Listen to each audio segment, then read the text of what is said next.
just said something that's like very important. You can't be dogmatic when you're talking about vaccines or about anything.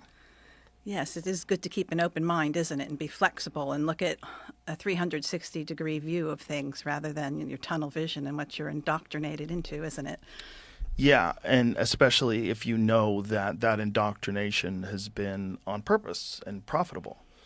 And, you know, one of the great things about your book is, first of all, your book's called Dissolving Illusions. I know I've talked about it on the podcast a bunch of times, but you also highlight a lot of things that we know are beneficial that somehow or another get lumped into nonsense, like even cinnamon. Yeah. Cinnamon is a powerful herb, actually, and it's known to be helpful in glucose handling for a lot of diabetics taking it in capsule form now.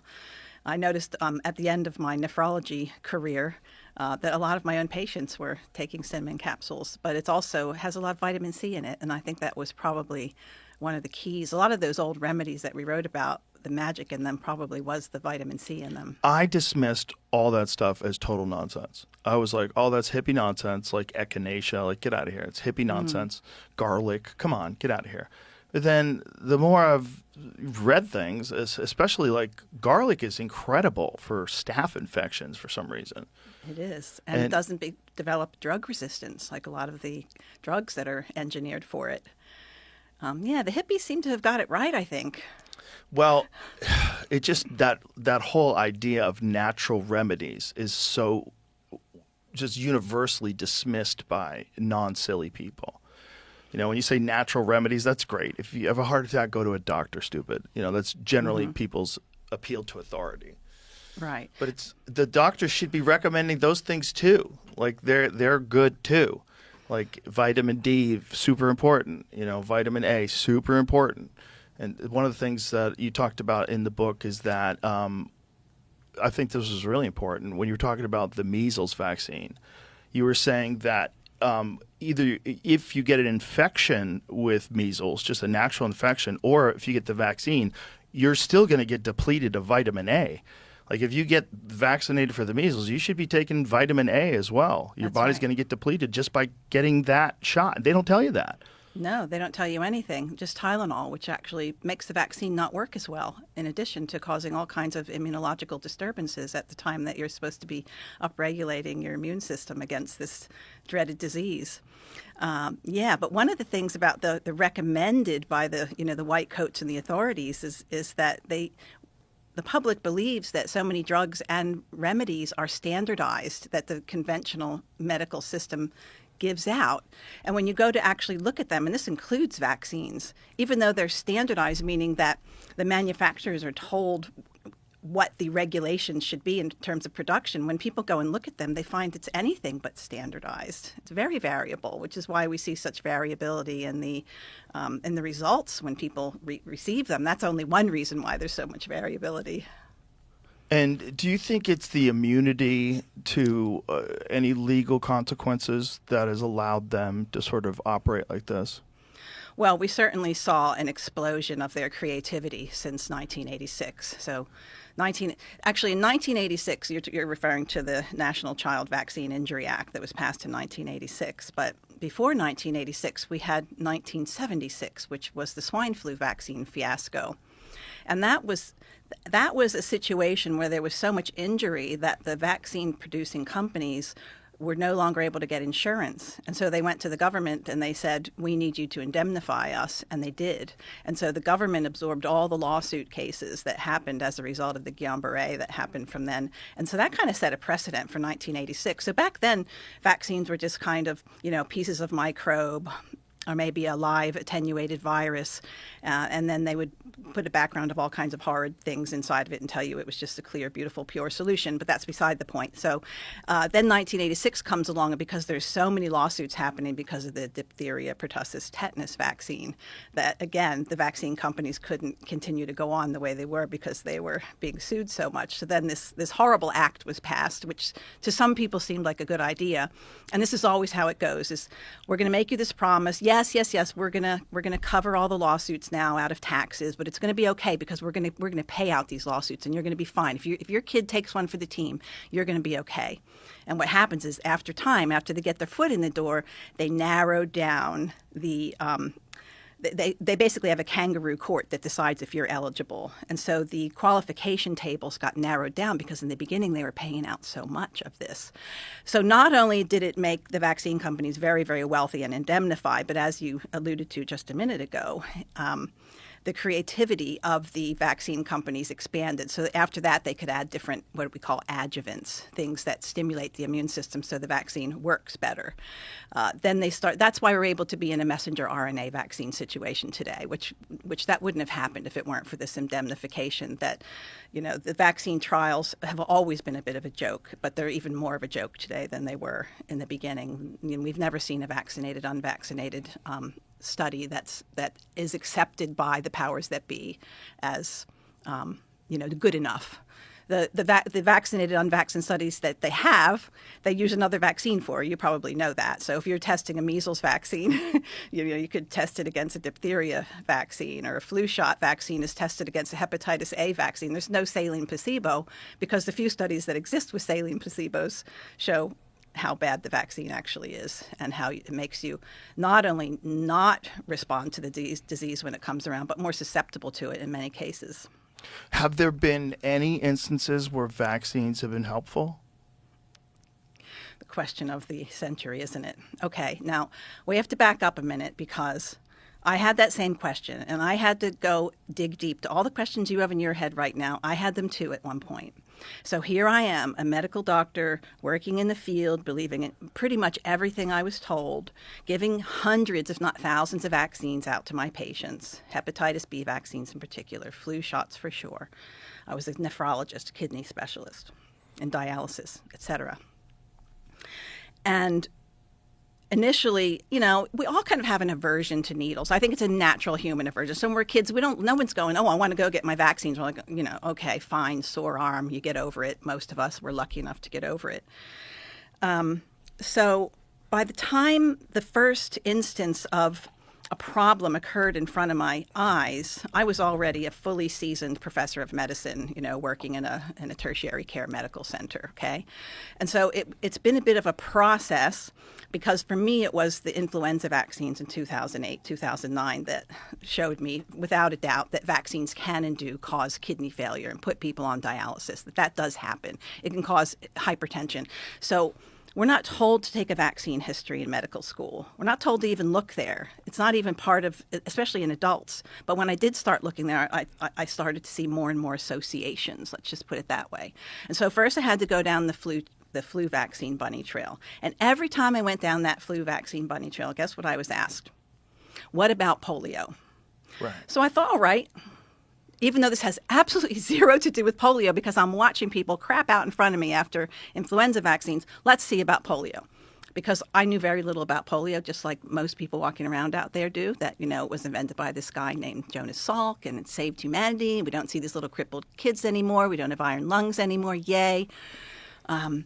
Well, I would have to say that the polio bunny trail was the darkest one of all.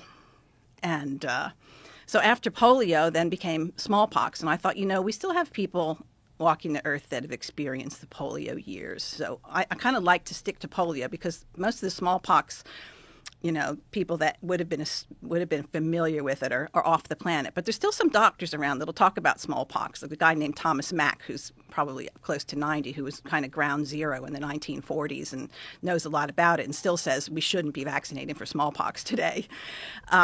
So then there was that, and then everyone and their dog was talking about autism, and I didn't really want to have anything to do with autism because I was an adult doctor. I think we should break down step by step, what about polio? Yeah. Everything starts with good health. That's why AG1 is a great addition to any morning routine and why I've partnered with them for so long. One scoop, once a day, simple, research-backed, and designed to support your whole body health, and it actually tastes great. You can forget juggling multiple pills and supplements. AG1 is a more in-one solution that combines a multivitamin, superior B complex, a blend of superfoods, and more. And more importantly, AG1 prioritizes using nutrients that are already in their bioactive form so your body can use them easily. Just mix it with cold water and you're set. No hassle, no guesswork. It's never too late to create a new healthy habit for 2025. So try AG1 for yourself. And right now, AG1 is offering new customers a free $76 gift when you subscribe. You'll get a welcome kit, a bottle of D3K2, and 5 free travel packs in your first box. So make sure you check out drinkag1.com/Joe Rogan. That's drinkag1.com/Joe Rogan. Check it out. Because you said polio. once we've breached that, because that's the big one. Yeah. Right. This is the one that everybody points to. We don't have Yeah. crippled kids. Yeah. When you look at the historical timeline of polio, what do you think caused it to go to essentially not be a problem anymore? Okay. You don't think vaccinations had anything to do with that? Well, it's not what I think, because that's the thing. Like, look, when I Right. got into this, I'm saying I it the didn't wrong say, way.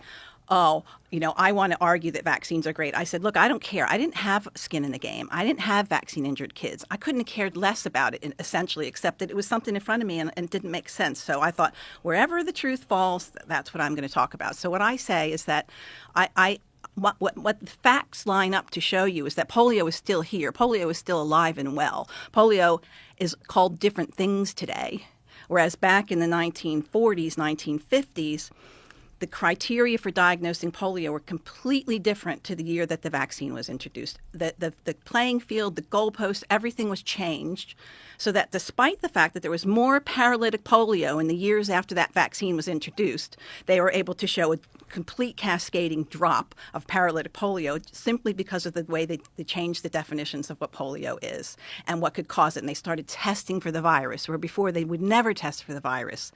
And when they started testing for the virus later, what they would find that people had Guillain-Barré syndrome, they didn't have virus, or they had Coxsackie virus or echovirus, or they were lead poisoned or mercury poisoned, which was the mercury and lead were the leading treatments of the day, including bloodletting. They were telling people to take your cigarette and put a little bit of arsenic in there. It's good for your lungs. Yeah. They were literally blowing smoke up people's butts. Like that's where the term comes from, because if you want to Google that now, you'll see that there's an instrument that does it. Yeah. So, the polio story, where to even begin? And so there's about 70 pages. And so that became my obsession. So when people said, what about polio? And I started digging this up, I went deep into it. Did you dive into pesticides? Yes, you have to dive into pesticides. Because the tonnage of production of DDT absolutely mirrored the diagnosis for polio in the days. And the countries that still make DDT today is where we're still seeing this paralytic polio situation happen. And also, weren't the first cases, did they break out in a rural community? The first cases of polio, yes. In the United States, paralytic polio. Yes, it was out in the countryside. Well, and that was probably more because of the sheep and cow dipping. So arsenic, you have to look at arsenic, you have to look at the mercurials, you have to look at the calcium arsenate, lead arsenate sprays that were put on trees. But what you're talking about in particular, they would call the cow disease. They would go out in the family, when you would go to the house, they'd say, all the kids have the cow disease, what the cows had before. Well, what were they doing? They would have these trenches. You talk to farmers, even today. Oh, yeah, we had trenches. We would just walk them straight through, and I'd be soaked with the stuff by the end of the day. Oh, my God. Yeah. So they're basically soaking and bathing in arsenic, which is great for killing fleas and ticks. But it's not really great for keeping your nervous system happy, because the fact of the matter is, and this again, I've got medical references, everything. I can't get away with making stuff up, okay?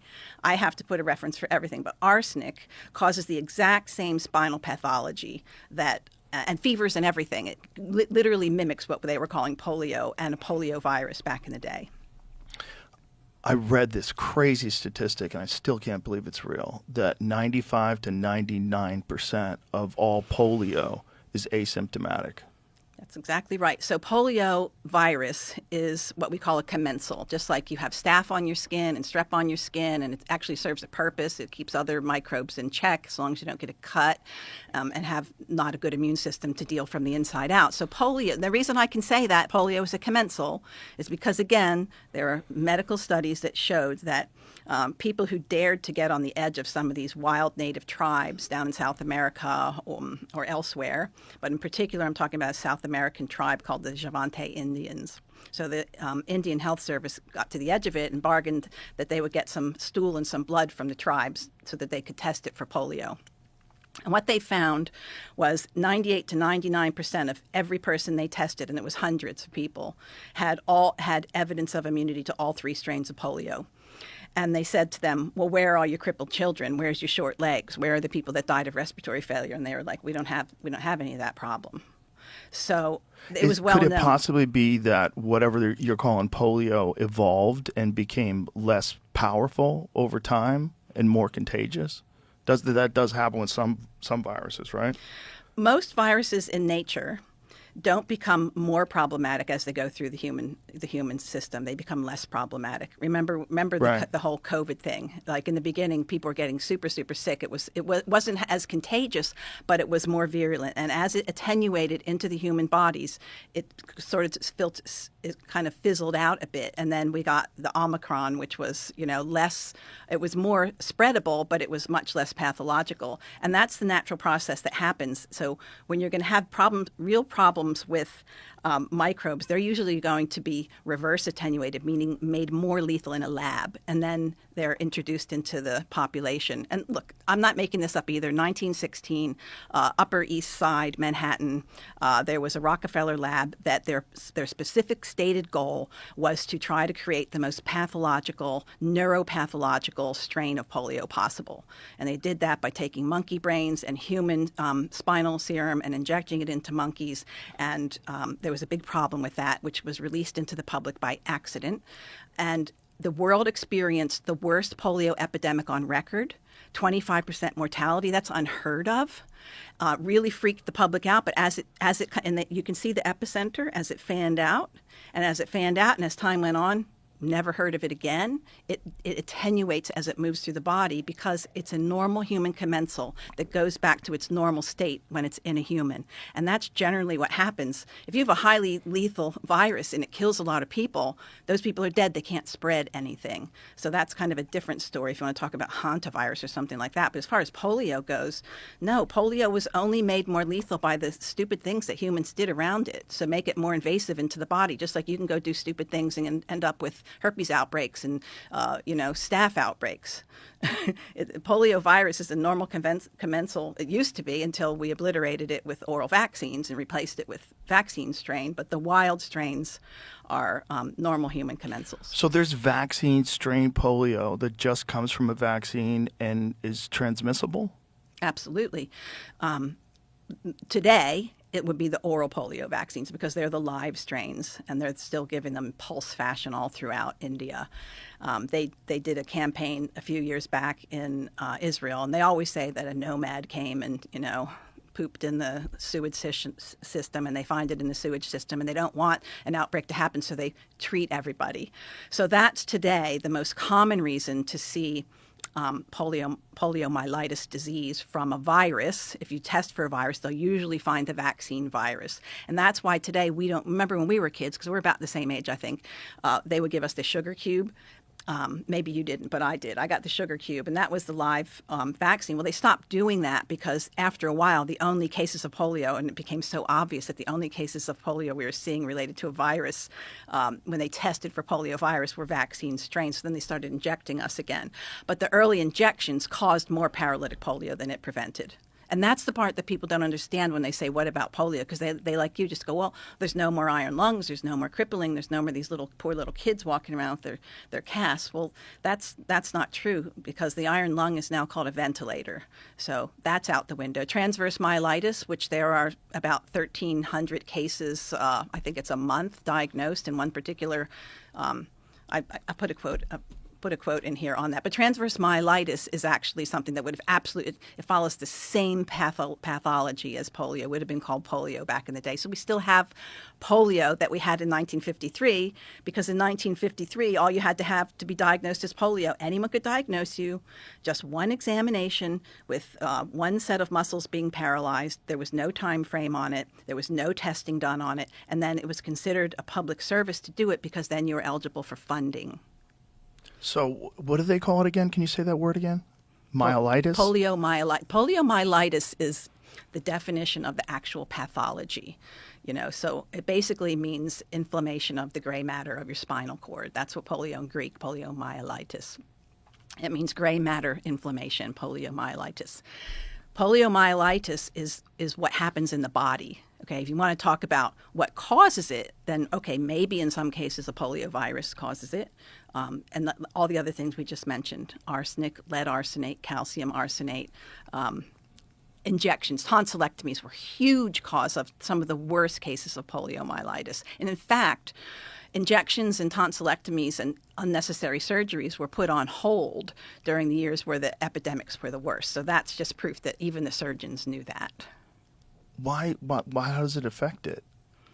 Okay, so if you happen to have poliomyelitis circulating in your body that's not just sitting in your intestines and say it made its way into your body, because things can go from your intestines into your body, and you happen to have it close to a nerve that's up, say, around your throat, and then you go and take the tonsils out, then what you've done is you've given that access to the blood compartment, the lymph compartment, and the brain stem, which is right there, local.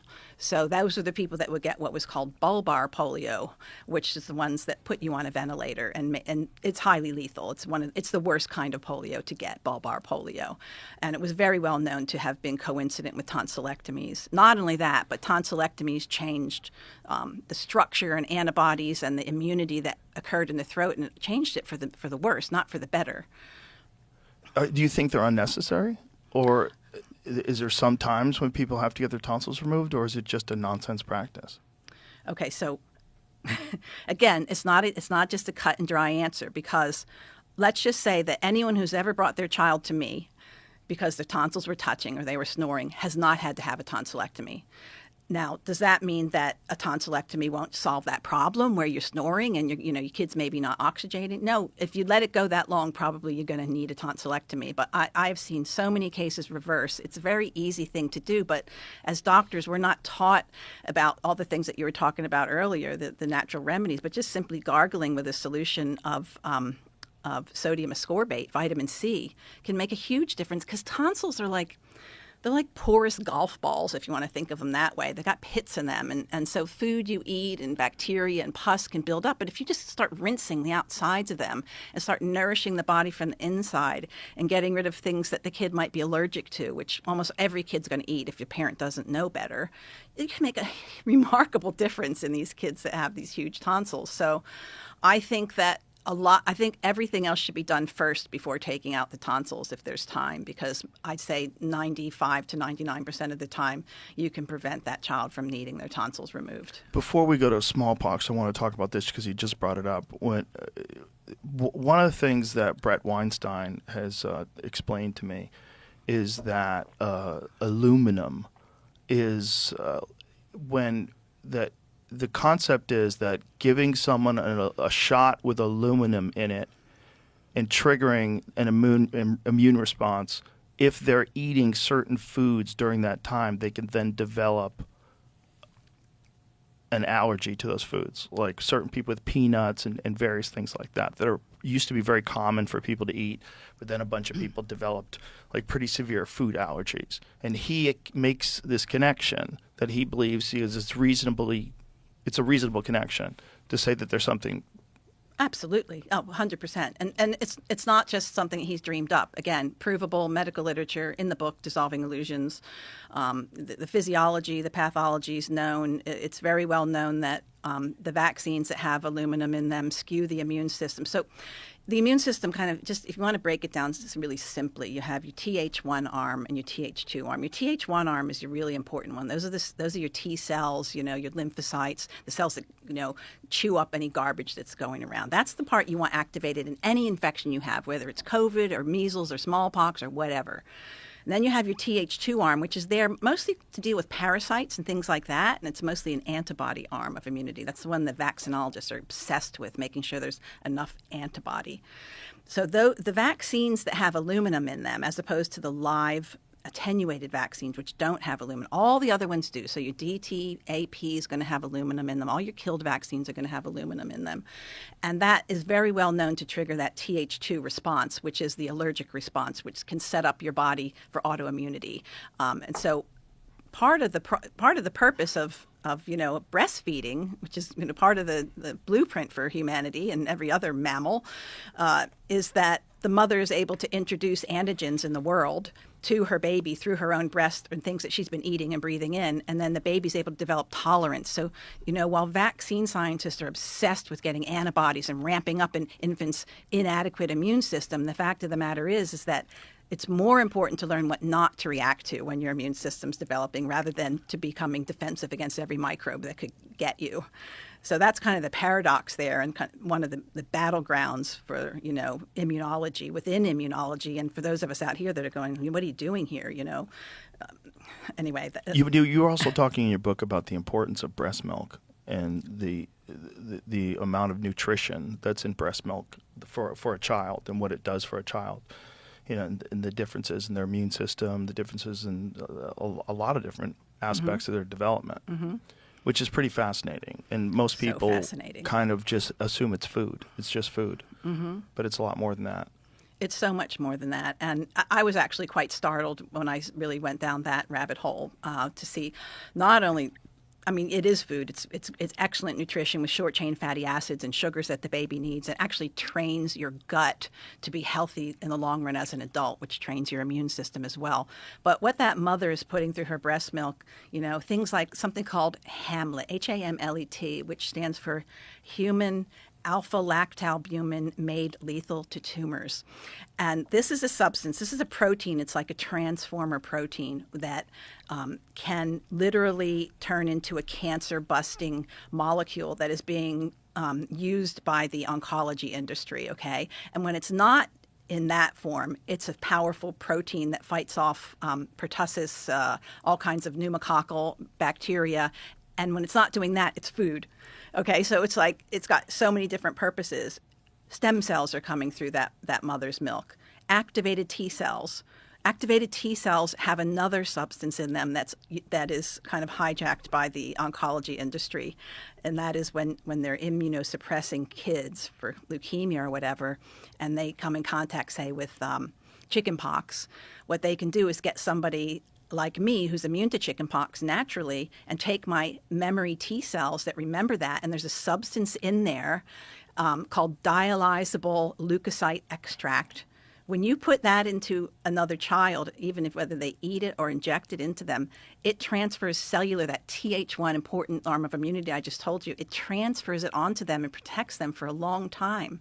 So that's kind of in the old days when mothers had measles in the old days and normally, and they were able to pass this powerful immunity through that DLE factor, as well as all these other things, including preformed immune globulins. I mentioned something like 80,000 stem cells. It's just incredible. And we still have only hit the tip of the iceberg in terms of what we know about breast milk. But breast milk also, it's been proven again that if you are gonna vaccinate your baby, if you're breastfeeding, the vaccine will bring that baby more into a Th1. If you're not breastfeeding and you're giving formula, that baby's going to move more into a Th2 in response to that vaccine. So, if most women understood the powers of breast milk, they would do everything possible to be able to do it. I think you make a very compelling point for that. I think it's arrogant that we could assume that we could replace something with have you ever read the ingredients of formula? Yep. Like, how could that be good? I know. Parasites. We have parasites that have been parasites upon humanity for such a long time. And that's what happens, is that something is discovered, and for some people maybe it can be a good idea, but then the parasites take it and want to. So when it came to breastfeeding, it was, you don't have to do that. You don't have to bother yourself like that. You don't have to pull your boobs out in public. You don't have to become a dairy cow. Just strap them down. The milk will stop, and then you can start putting this wonderful. When I was a kid, I was fed soy milk in a warm plastic bag. That was the fad then growing up. So the formula industry is a huge moneymaker, and some women do prefer it. Fortunately, 75% of women in the USA today do initiate breastfeeding. So that's very much better than the polio days when almost nobody was breastfeeding and they were using milk in the infant formula that had been contaminated by what the cows were eating. Oh, my God. And so that was another part of the polio story that's not been told. So the cows were all eating these pesticides Yes.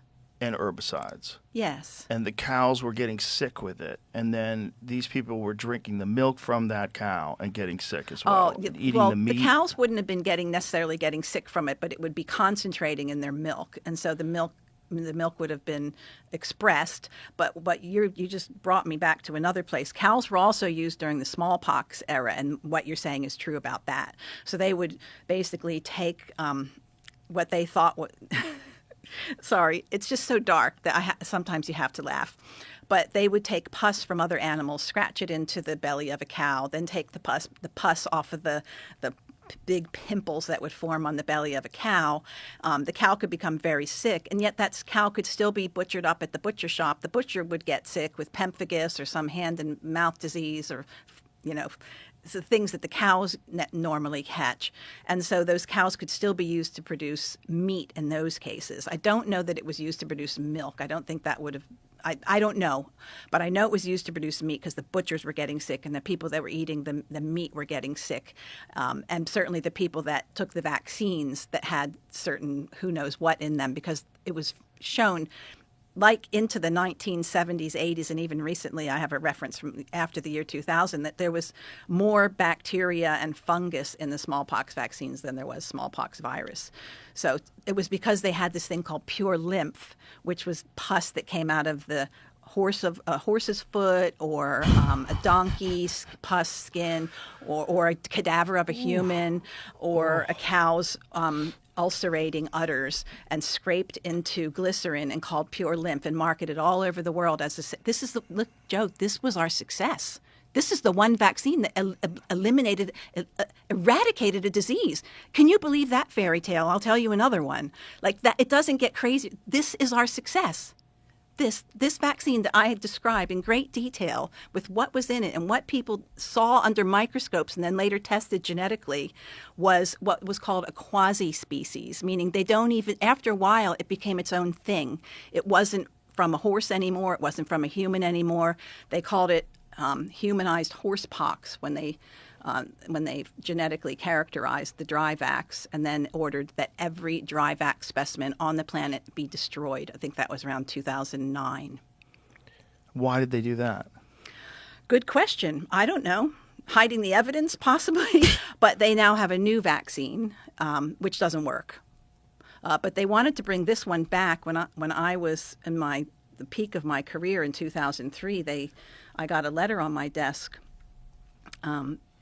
stating that they needed people to get vaccinated for smallpox so that those other people that were getting vaccinated would have somebody that could treat them that would be immune to smallpox, because it's well known that if you get a smallpox vaccine and you get these horrible scabs, that you're going to spread smallpox and you're going to have a horrible itchy time of it, secondary infections. You will need a doctor at some point.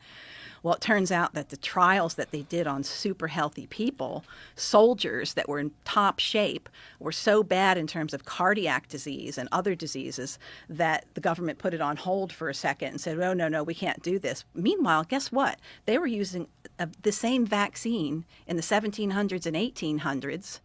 Late 1700s, all through the 1800s, into the 1900s, they would sometimes, you probably saw the picture of the child's arm, considered a good take, 5 huge ulcers on the arm, with sanitation being what it was, no antibiotics. Can you imagine having your baby have 5 scars on its arm, ulcerating from these things, having fevers? Sometimes the arms became necrotic. Sometimes the disease spread all over the place, and there was nothing but to give them except bloodletting, mercurials, and arsenicals, and heating them up in a dark room with no sunlight. That was the treatment for smallpox. So you tell me why smallpox was so lethal.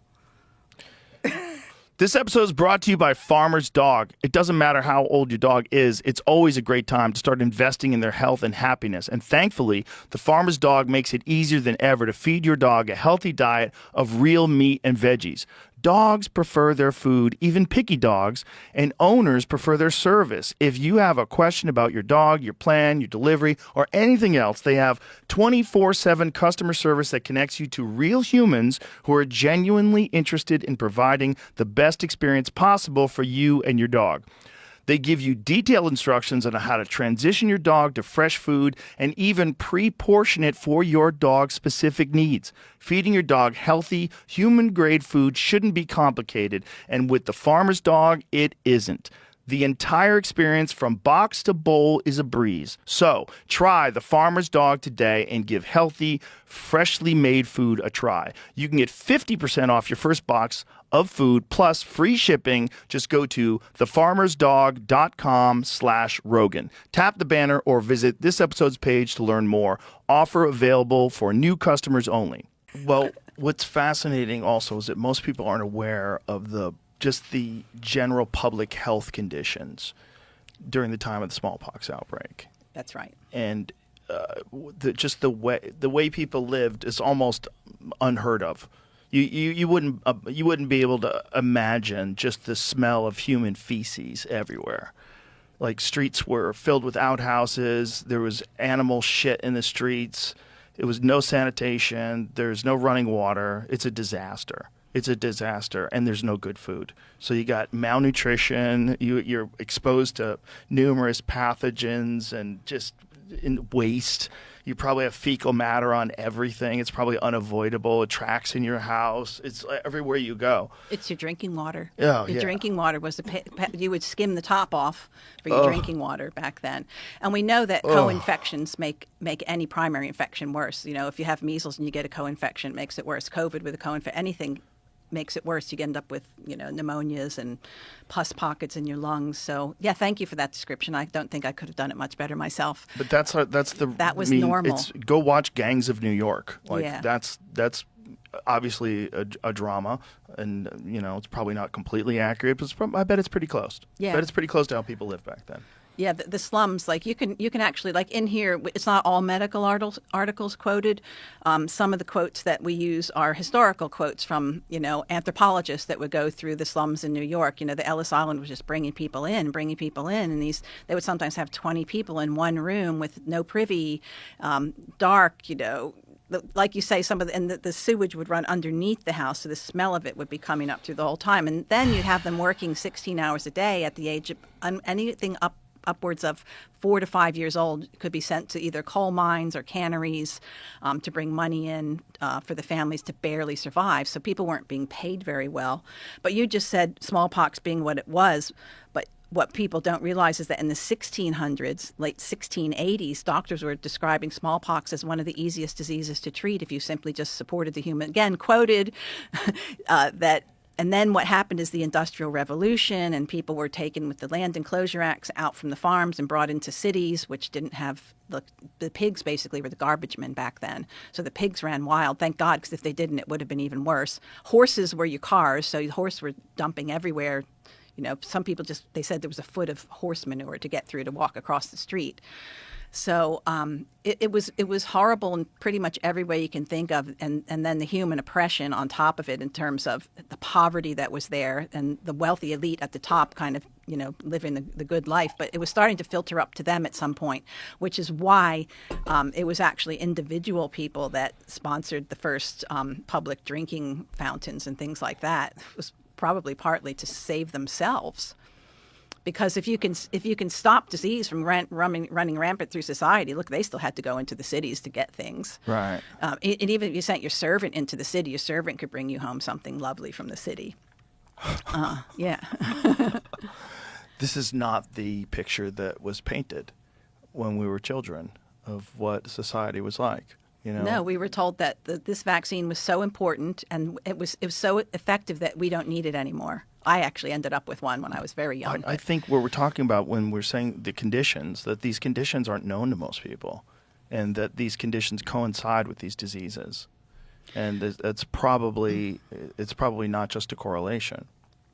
So the conditions correlate with the diseases, and the conditions also correlate with the death rates. Okay.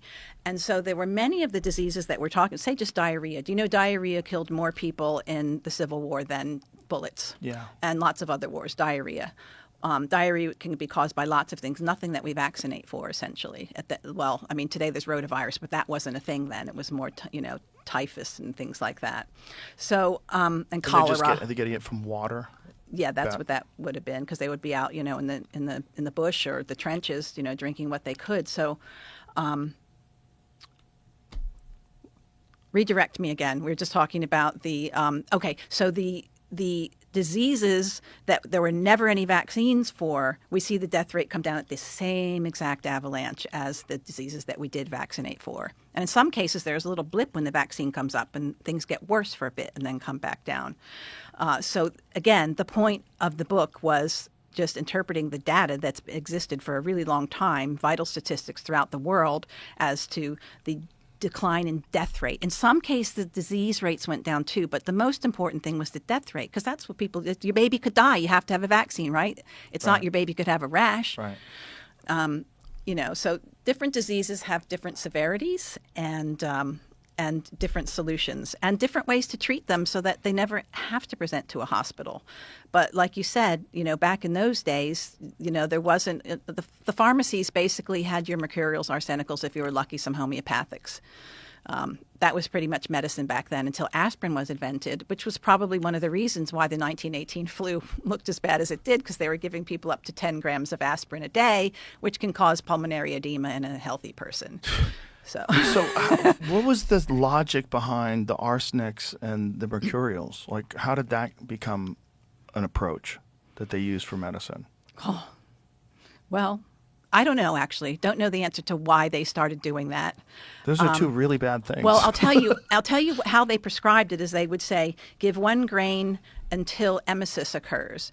That means throwing up. So give it until the person throws up, because back then they believed that if they could get you to throw up, they thought if bringing stuff out of your body was good, bloodletting, throwing up, and diarrhea. And so that's how that was the threshold for giving a lot of these drugs. So they thought instead, how can you get someone to have diarrhea as a doctor? Okay, well, we can give them mercurials and arsenicals. That will do the trick. And so they thought that they could purge the body by doing that. Arsenic in medicine, past, present, and future. Yeah. Okay. Paradoxically, as a therapeutic agent that has been used since ancient times for the treatment of multiple diseases. So does it actually cure some stuff in small doses? Well, what good is the cure if you have a dead patient or a patient with neuropathy? You haven't really cured anyone, have you? Right. Well, isn't it dose dependent, right? It says arsenic trioxide, the active ingredient in the traditional Chinese medicine, was shown to produce dramatic remission of acute you could say that word, ma'am. Promyelocytic leukemia. Thank you. Yeah. Similar to but the then effect they decided that vitamin A could do it, okay? Right, trans-retinoic acid. So retinoic Yeah. acid, which is vitamin A? Yeah. Okay, that's interesting. There are still a lot say of vitamin A is poisons probably used in less oncology. risky than What's that? I'd say it's less risky for vitamin A than Yeah, a little bit. arsenic. I mean, but that's is it a probably different slightly kind of different. arsenic? Slightly different kind of arsenic, Well, or a lower dose of arsenic? Is that? They measured things in grains back then, so I guess that's probably maybe a milligram, something like that. But the Chinese medicine's probably the root of it, right? Why they thought it was medicine. Could be. But and maybe they used the wrong arsenic, or that's possible. I guess you start trying the things that you have, right? Mercury's a crazy one, though. So Haven't they known crazy. that's poison forever? Wasn't that Quicksilver though? Wasn't it in the same thing or no? I don't know. It's a fascinating metal because it's We talk liquid. about It's it a all the liquid time. metal. And a lot of people played with it when they were kids. I know some of the smartest people I know talk about how they played with the mercury ball when they were little. Yikes. And it's in thermometers, and obviously it works quite well. There's a use for mercury. But the reason that it's put into it was actually in the MMR vaccines and some of the flu vaccines is because it's an antimicrobial. It'll kill everything. So maybe that was part of that, because it will kill everything. It will kill the microbes in a petri dish. So because this is one of the realities of vaccine manufacture, which I want your audience to understand, is that vaccines, while it might look like just a clear liquid, in order to make a vaccine, you have to have either a cow that you put ulcers on and scrape the pus off, or you can evolve it as it had evolved to maybe getting some tumorous cells that came out of a Cocker Spaniel's kidney, or monkey balls, or monkey kidneys, and you plate those cells out, and then you inoculate it with what you want to grow to put in your vaccine later. But in order to keep those cells alive, you have to put animal blood on it. You have to put different nutrients on top of it. You have to put antibiotics, kanamycin, things like that related to the COVID.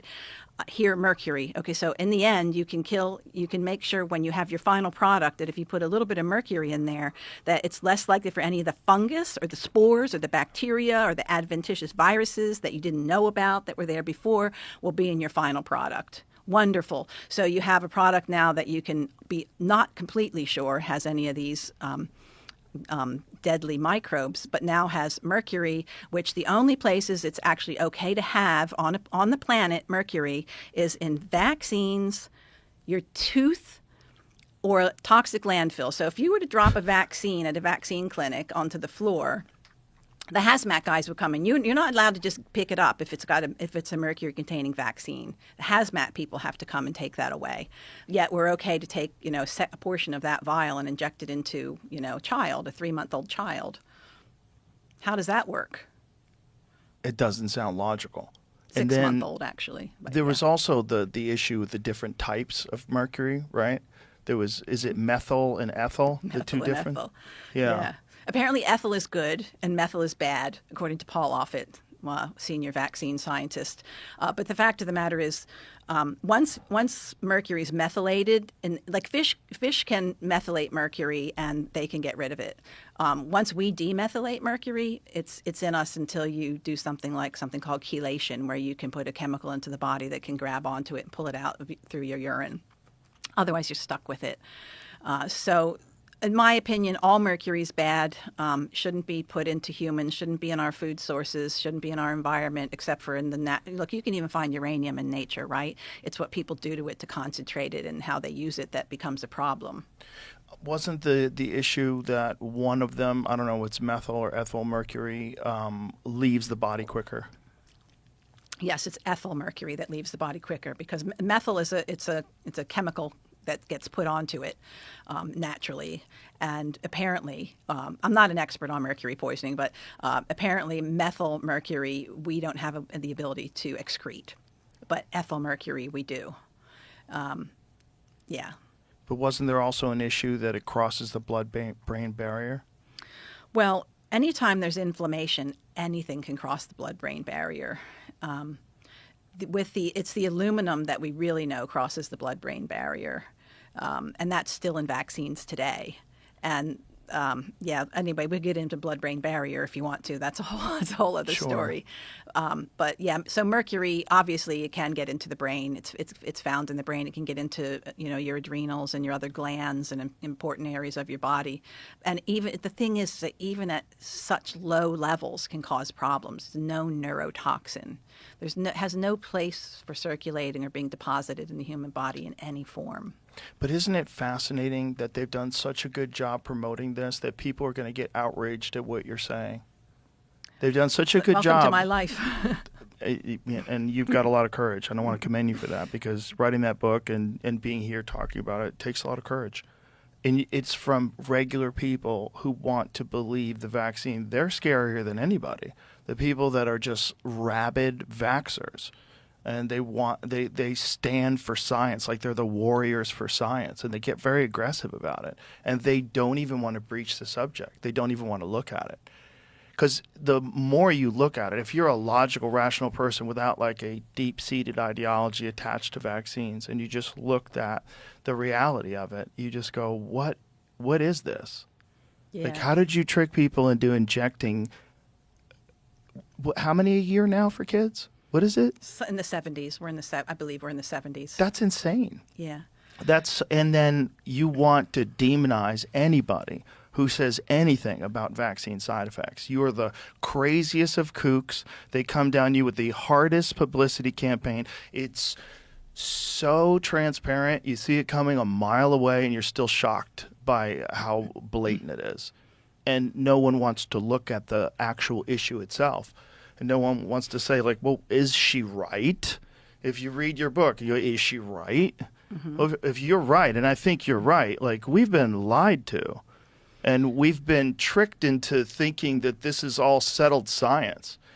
And that's what's infuriating. It's not that it's anti-science. It's like, this is not science. What you guys are doing is not science. You've subverted, you've perverted that notion. And you've done it in an amazing way. I mean, hats off to you. What they've done in terms of like brainwashing people to believe that all this is, it's not just necessary, but it saved millions of lives. And anybody that is against it in any way, shape, or form is a quack, and you should be deplatformed and never talked about again. And polite public society and cocktail parties, you'll be shunned. Yeah. Well, the way they were able to get away with it is 226 years worth of propaganda, because the fact of the matter is that ever since the beginning of the smallpox vaccines, there have been vaccine deaths. The reason, and look, we've added, I brought you a special copy. This is a limited edition. In the 10th anniversary edition, we added 200 pages. And we added a chapter called The White Plague. The White Plague is also tuberculosis. Tuberculosis was a side effect of the smallpox vaccine. Tuberculosis rates were rampant. And in fact, the inventor of the smallpox vaccine, his child died of tuberculosis, and so did his 2 test subjects that he used. And it was well known to follow smallpox. Lots of doctors talked about it.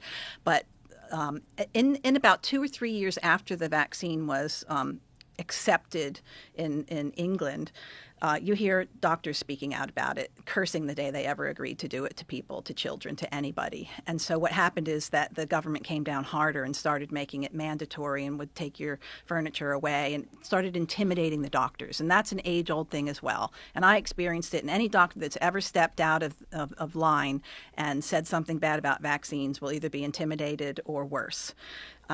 So 226 years of propaganda, and so I'm just going to give you one example, and I'll give you a copy of this to have, and you can put it up later if you want. But in 1984, because there was so much going on in terms of the public learning about the problems with the diphtheria, tetanus, pertussis vaccine and the polio vaccines, that a federal register was issued by the government and went to all health departments in the United States, which is supposed to be just kept there and never circulated. And it said, quote, "Any doubts, whether or not well-founded, about the safety of the vaccination program must not be allowed to exist." That's literally what it said. It's straight out of, George Orwell. Lenin. Yeah. So you had that, and then you have the changing of the goalposts and the outright lies within scientism, because it's not science, it's a religion that calls itself science, and we still are a victim of that today. Most science today is sponsored by the very people that are going to profit from it, and I think. And even Jenner, who invented the smallpox vaccine, never did a scientific study. He never did a controlled study. He never did non-vaccinated people, vaccinated people, and then expose them to smallpox in a large enough group. He would cowpox them and then expose them to smallpox. And it was well known that smallpox followed cowpox. So it's just been, look, again, I never expected to be here. I just wanted to be a healer. I just wanted to be a doctor. I wanted to be a nephrologist and teach medical students and make the world a better place for people. That's all I ever wanted. This is a nightmare for me, actually, while I've met some incredible people and I've had a really good life and I have no regrets and I would do it all again, no doctor wants to be put in a position where their integrity is doubted, their sanity is doubted. And if you want to pull up a page called... It is called Rational Wiki, I think, maybe. Anyway, I'm considered a Sith Lord, a very, and in fact, I didn't know what a Sith Lord was back then. I had to actually look it up, so I'm like Darth Vader. So it was a bit of a compliment, but on the other hand, most doctors can't tolerate being called quacks or having their reputation destroyed. And I went from treating the CEO of actually the head of the laboratory at my hospital for hypertension to becoming, somebody that was doubted on every levels after a while because of one thing that I said, which was, can we stop giving vaccines to my sick patients, to people who are having chemotherapy while they're having chemotherapy, to my patient before I've even seen them on the ward? Can we just hold this up and give it to them on the day of discharge? That was my request in the beginning. That's how this all landed here. And had they not tried to intimidate me, doubt me, and pushed me to research and show that what I saw was actually real, I would still be lockstep working as a regular doctor because there were some good things about it. So the look, even if you look at what happened with COVID, let's just look at that.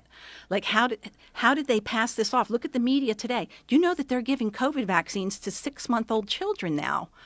We know how bad it is. We know that it ruins stem cells in pregnant women. They don't give stem cells to their babies. The industry's upset because the placentas no longer have stem cells. And they used to use those stem cells in research and cosmetics, et cetera. They're not getting them anymore because of what the COVID shots did to the placentas and those infants. That's not being talked about in the media. Nothing bad about the shots being talked about when we have Kevin McKernan and all these people looking at it going, there's SV40 in it. There was a staphylococcal endotoxin gene. There were 2 snake genes in there. You know, it's a definite gain of function. Nope. We got to put it on the baby vaccine schedule, because any doubts whether or not well-funded about the vaccination must not be allowed to exist. That's why. That sounds like a religion. And it's been It gone sounds on. like a cult. It sounds like a crazy cult that the whole world's been sucked into.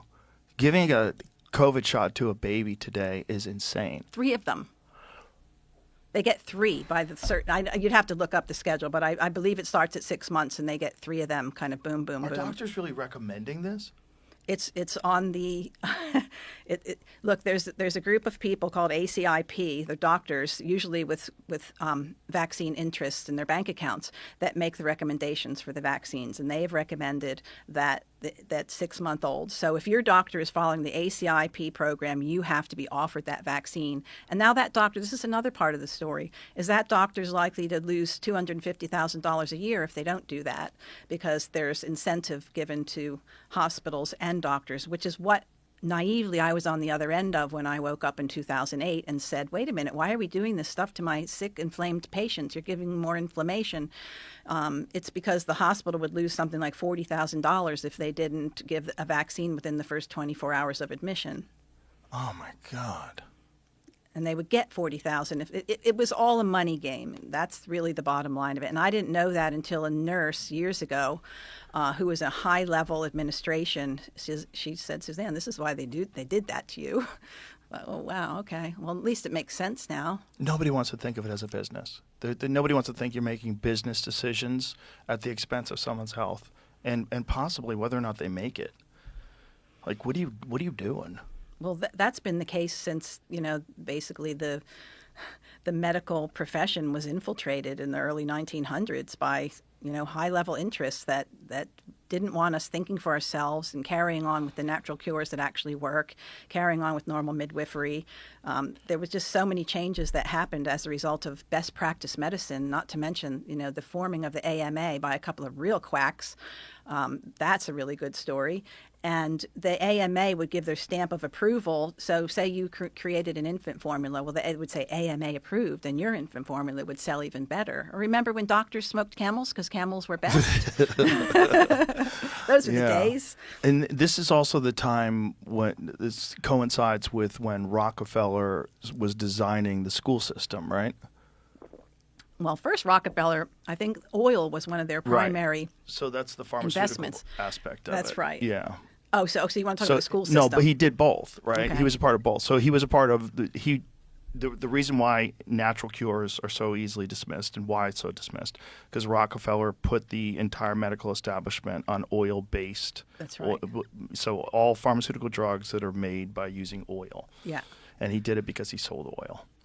Want to know the irony? Which is It crazy. kind of works. Yeah. Yeah, like I got rid of a really bad case of mange in a dog by kerosene, putting kerosene diluted in olive oil, and they had been through everything. They could not get rid of this mange on this beautiful dog. Oh, wow. It That's was a crazy cane that corso worked. dog, and so Mange is horrible for dogs. Oof. really bad. But one spray, it was done. I had a dog that I picked You have up. to keep careful around the flames and stuff. I had a dog that I picked up off the street and took her in, and she had horrible mange. But it all went away with just food.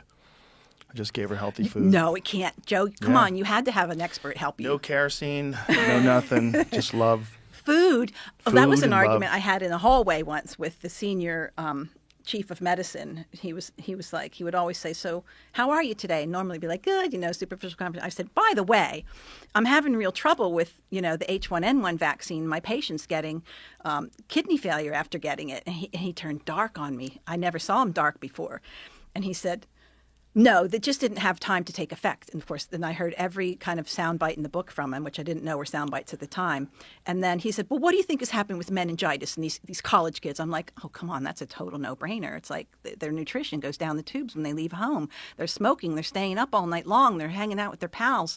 They're doing everything they couldn't do when they were at home.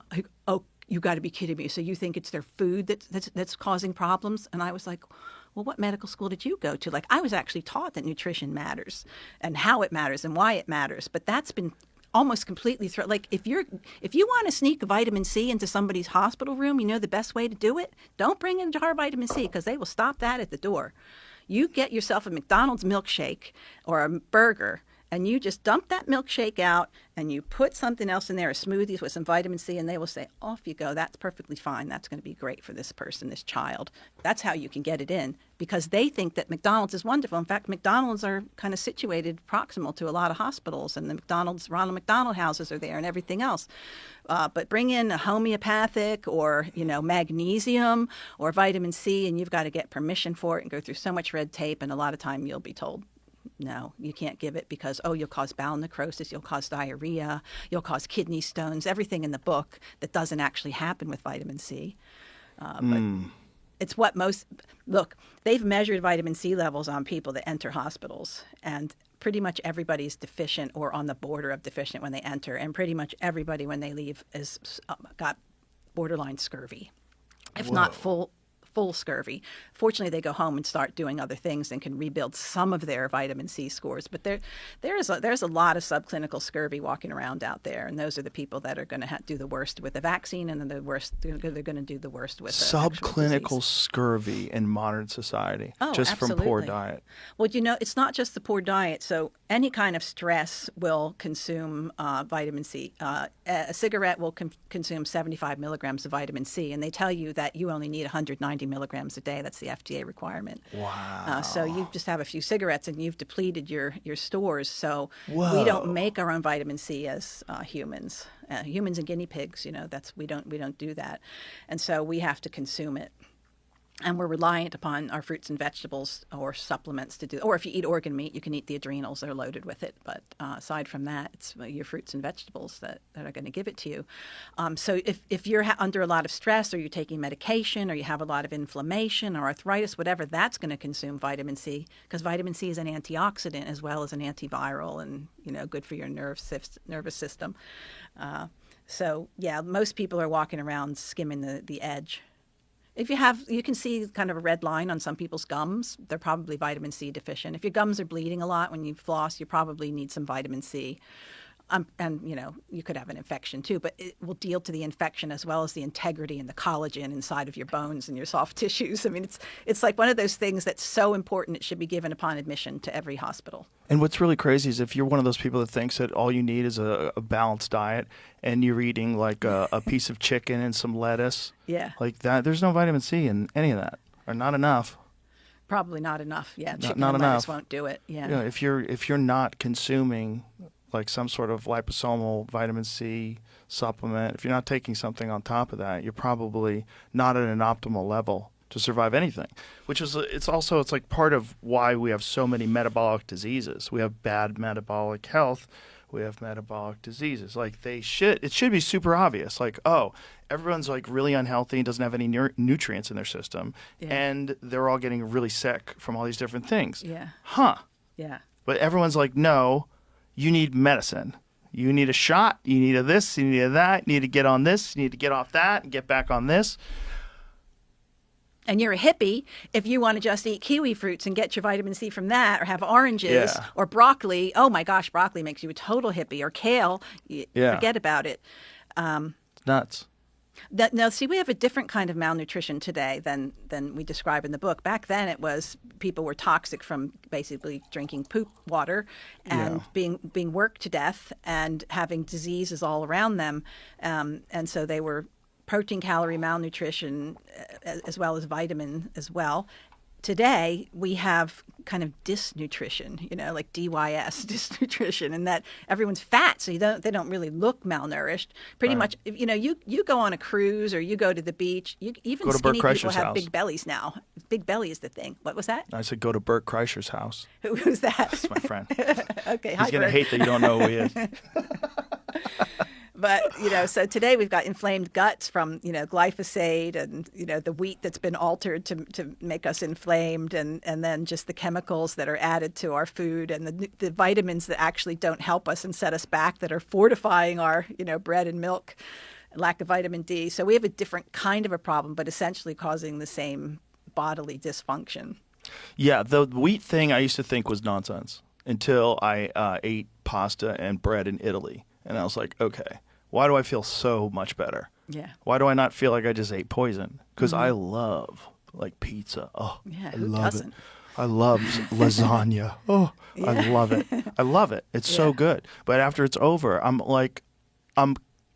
incapacitated for like an hour or two. For like a 2-hour period, you're just like a shadow of yourself, just. Yeah, and you think, oh, maybe it's just the high carbs, but you just proved that it wasn't, because in Italy you were okay with it. I ate a whole pizza in Italy, and I was waiting for it. I was like, I'm going to eat this margarita pizza. It's so good. I They did it made too. it in a brick oven. I was Yes. like, this is so good. I'm eating the whole pizza. I don't care. I don't care what it's going to feel like afterwards.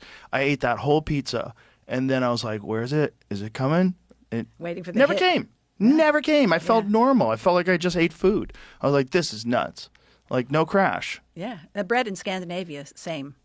That's what And I people think used to eat. People don't know that what's that? I said, that's what people used It to eat. is like real food, Well, real the grain. people need to understand, like, what they did was, and this is according to Maynard from Tool. Do you know Maynard Keenan, the lead singer of Tool? No. He actually runs a farm. Mm-hmm. He has vineyards, and he has like he's Caduceus is his wine label, and he's like really good at growing things. And because he has a restaurant, he was explaining to me that what they did is they just engineered it to have higher yield. So they put more. It's got more complex glutens in it. So it's not the normal organic wheat that grows in Italy, where they don't have genetically modified crops. Right. So you can still get that flour, and you can still get that pasta from Italy, and it's much more consumable. Yeah, But definitely. the American stuff is just thick. It's just, your body's like, what is this? It just Yeah. comes in like sludge. It is interesting. It feels like I ate glue. That's what it always feels like Yeah. when it's over. Like, unless it's really good sourdough bread. That doesn't seem to have that. Yeah, I kind of agree. Like, I'm not gluten sensitive, but I definitely feel more awake when I don't have it. Yeah, it's not Good on for you, holiday or but when it's you want to so go to sleep. delicious. I know. It's so delicious. But this is also a problem, and this goes back to when R.J. Reynolds was going through all their stuff with the lawsuits that were coming from people realizing, oh my God, cigarettes give you cancer. They're not good to like smoke if you have emphysema. I thought they were good for. Add some arsenic and it'd be great. There was a movie, and I forget what movie it was, and it. Thank you for smoking. Well, there's that. But Okay. there was a movie where Leonardo DiCaprio was young and he was sick, and his doctor was prescribing cigarettes to him. Oh. And like the mother was saying, "Did you smoke your cigarettes that the doctor told you Yeah. to?" You're like, Yeah.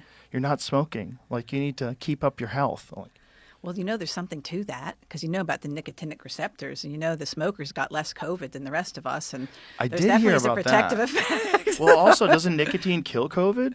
Like, people were saying No. that nicotine. No, so that's what it is. That's how it kills But it. what happens? So the spike of COVID, which is the evil part of COVID, has all these horrible lab-engineered proteins encoded into them, and two of them are snake toxin proteins that bind onto your nicotinic receptors.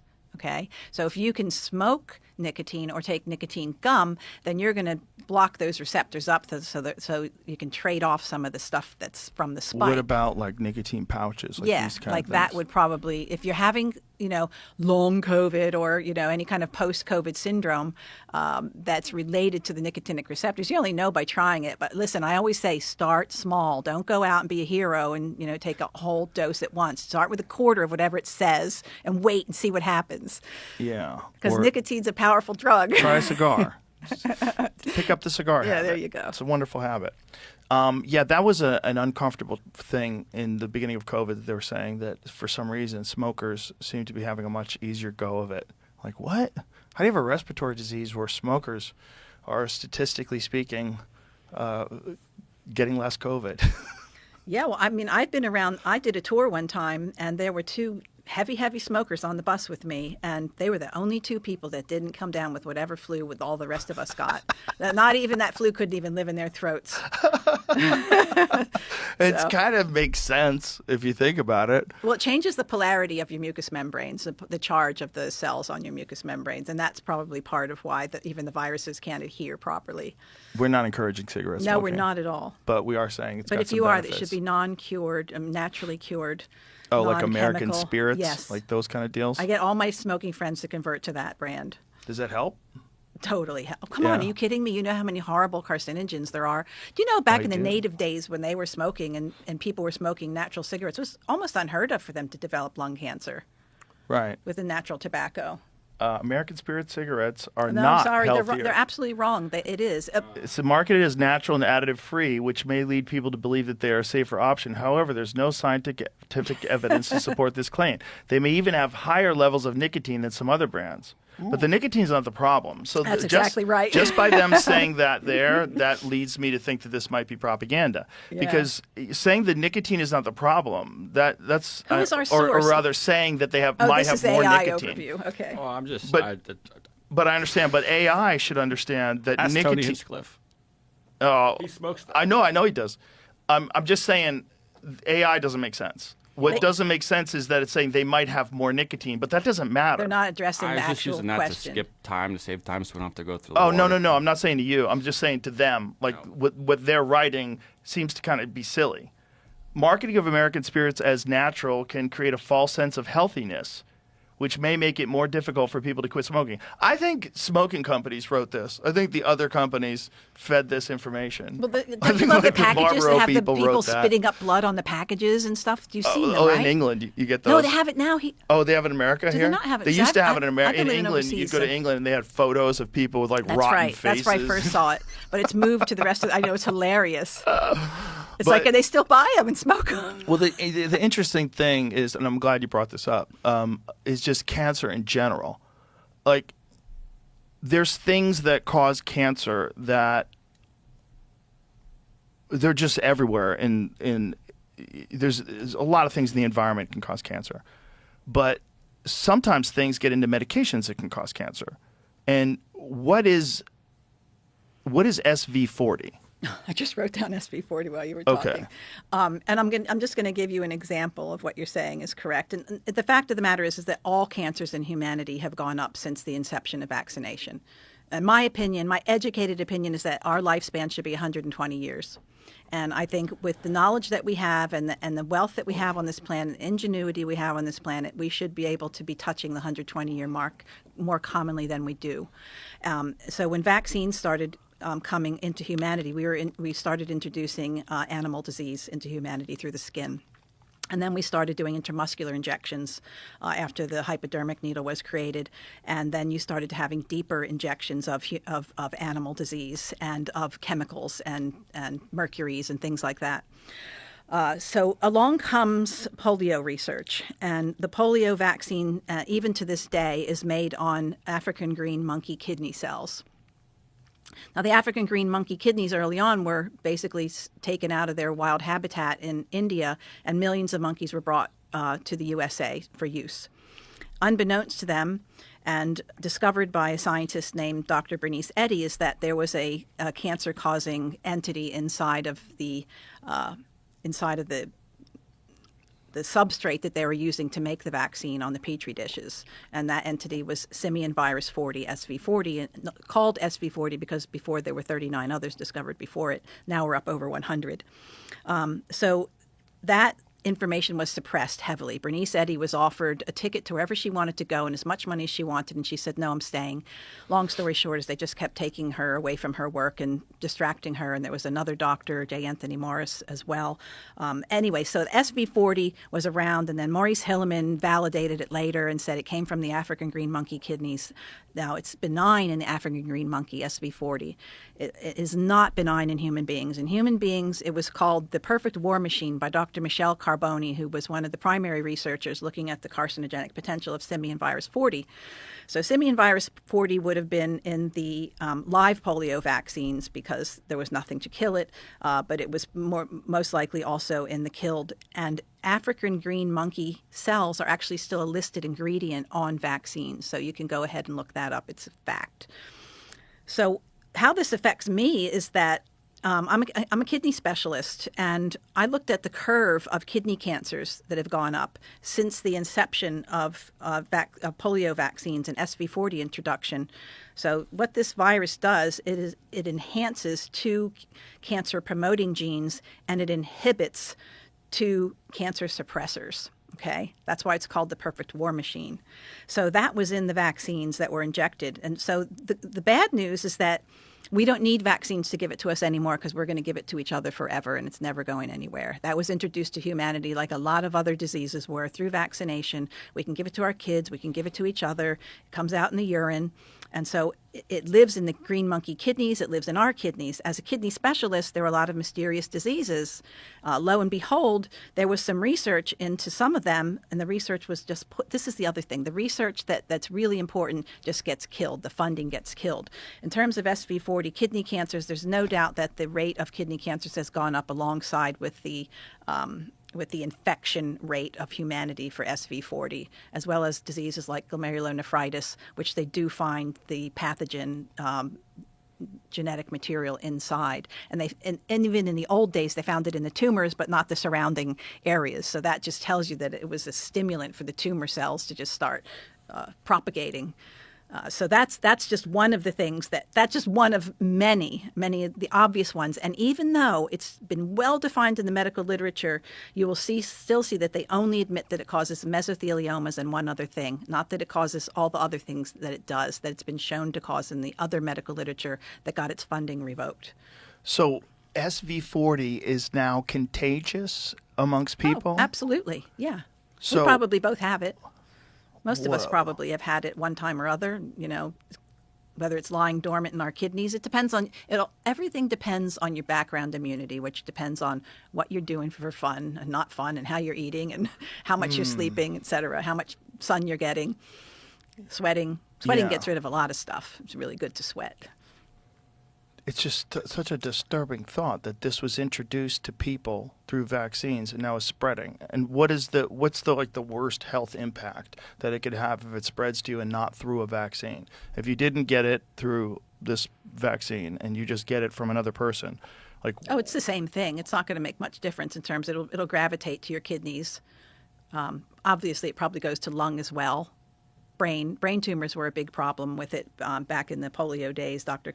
Michelle Carboni was looking at the brain tumors with that. There's a really good book called The Virus and the Vaccine by Bookchin and Schumacher. It's an incredible book that details everything about those years, the scientists involved, the suppression, the oppression, the lies, the skullduggery.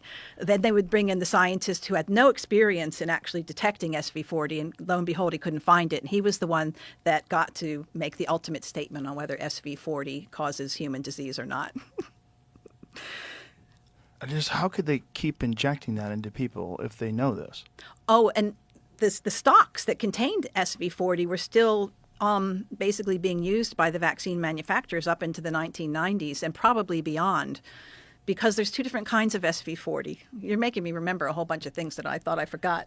But there's the fast dividing and there's the slow dividing. There's two different kind of strains of it. And the original test, so when they made a vaccine, they would test it for 14 days looking for SV40. If it didn't have it, off you went, and your vaccine was good to go. But the problem is there was a slower dividing SV40 that remained in the vaccines that were injected, and probably in the stocks that are the stock is basically like your mother tincture or whatever. It's what you use to kind of inoculate all the new batches over time. And so the stocks were found. That's again, quote Dr. Attorney Stanley Kopp's quote in the book about the SV40 still being in the stock up and through the 1990s. And God only knows if they're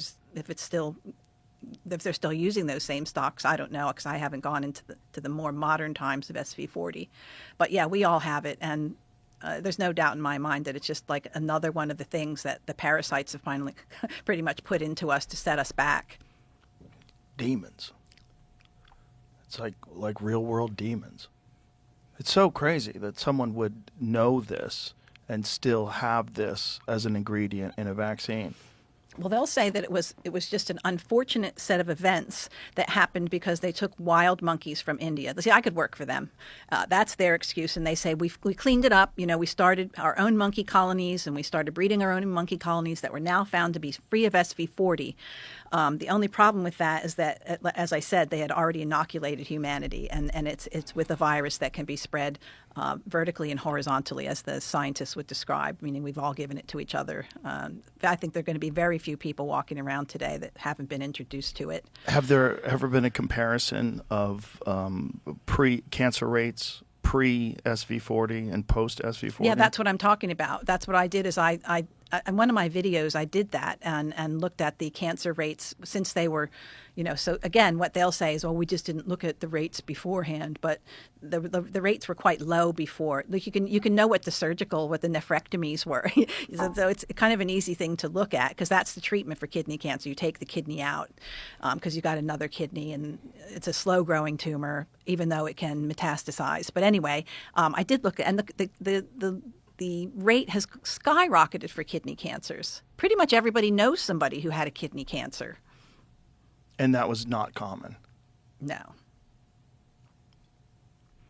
And also these protein-losing diseases, which is, again, it's not controversial. It was documented when they looked at the areas that were affected in the kidney, with these horrible disease that makes people lose the proteins that need to stay in their blood, in their body, out into their urine, that the SV40 was related to that. It's called focal and segmental glomerulosclerosis, and it's a real problematic disease in children and adults.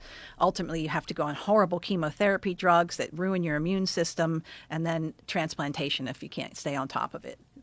Big money maker. Now, do I think that was the purpose? Look, I don't know what was in the hearts and minds. I don't know what was accidental and what wasn't. But I do know that there was intentional suppression of the truth. Any doubts whether or not well-funded must not be allowed to exist. That is a fact, and it's always been that way. And there have been scientists and doctors talking about that since the beginning of vaccination. It's just too horrible to believe for most people, I think. And then also, yes, you're correct. It goes against religious dogma, especially with people that are like firmly on the left. Yeah. Trusting the science and trusting the experts. Those are two things at the front. Yeah. It's kind of a childlike situation that most of humanity is in, is that I think most people are good and they want to believe everybody else is good. Yeah. And they want to believe that the government is looking out for them. And it's it's a kind of horrifying. Imagine if it was true that your government actually wasn't looking out for you, and that might be one of the causes of your decreasing lifespan. Imagine that if the government might not care so much if your baby ends up with no stem cells, or your baby gets cancer or autism, which will be outright look at autism. Hello. Like, how many, I don't even know where to start with that. But that was another thing where there was no doubt whether or not well-funded allowed to exist when it came to autism.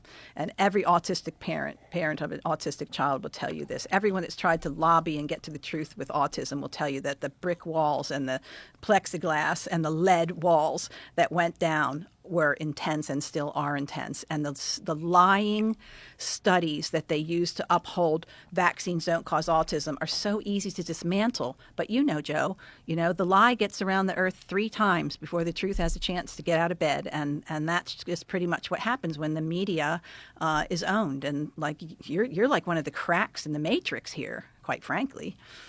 I think for a lot of people, it's too horrible to believe, especially if they have an autistic child, that this was caused by a vaccine.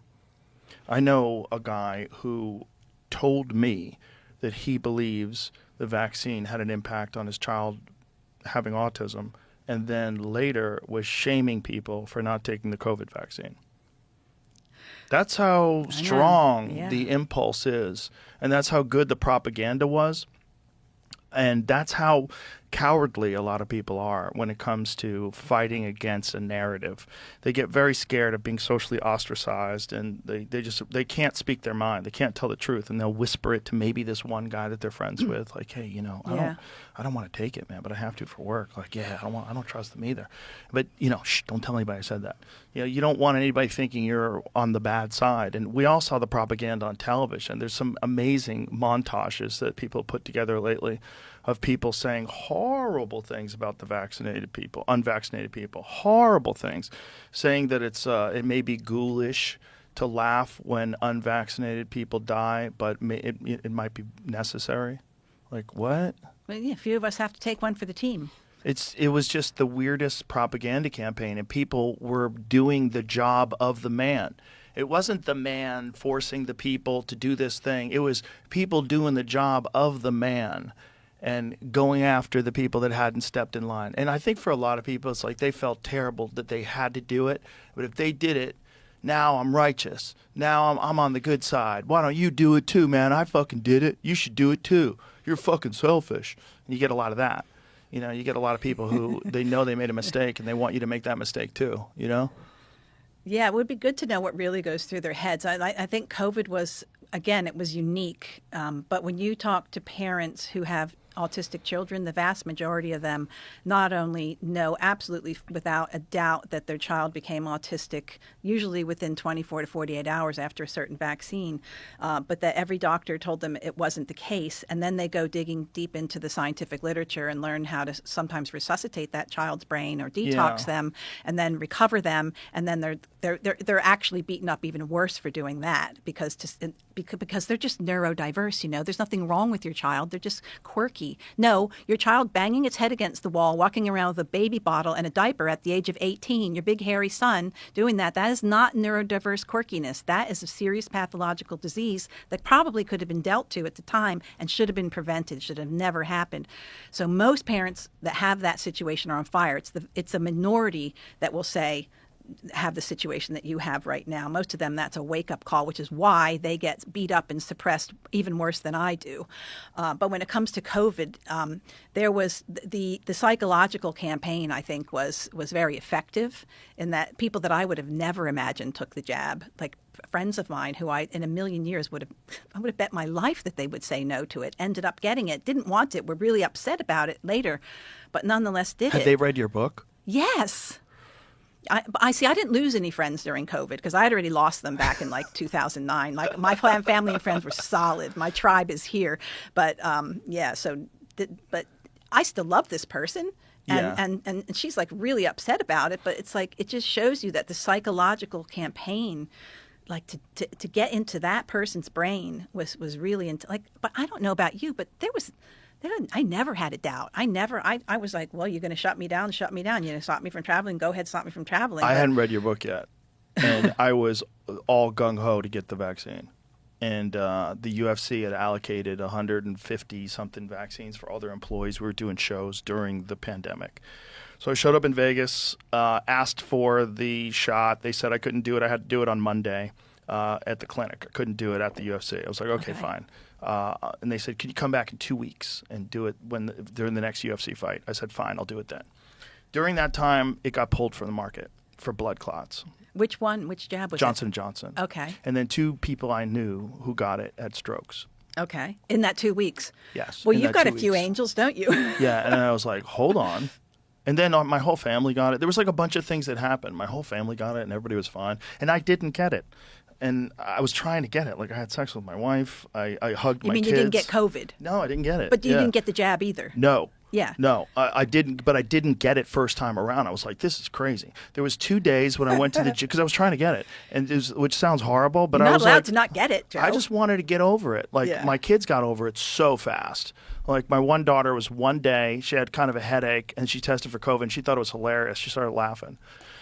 She's like, oh my God, I have COVID. But we had already told them it's not dangerous for kids. Don't worry about it at all. Because there was a lot of kids that were talking about getting vaccinated. I'm like, you are not getting no. For them, I was like, no way. Like it's not. I'll do it if I have to work. But what made you say no way? Like what did you think about it that you didn't even want your child to get it just in case? Totally unnecessary. So no need to risk it. Totally unnecessary. They got COVID. they got over it like that. But what before risk the did vaccine. you think they would have? Before the vaccine. But this Yeah. is before the vaccine. So after that, I was okay. like, there's no way. Because there was pressure from their friends to get Yeah, vaccinated. yeah. I was like, you're not getting vaccinated. You have 7 times better immunity than someone who gets vaccinated, which is proof. And this is just antibodies, right? And you enlightened me in your book to the fact that there's cellular immunity that's different than just antibodies. Antibodies is one type of immunity to things, right? That's right.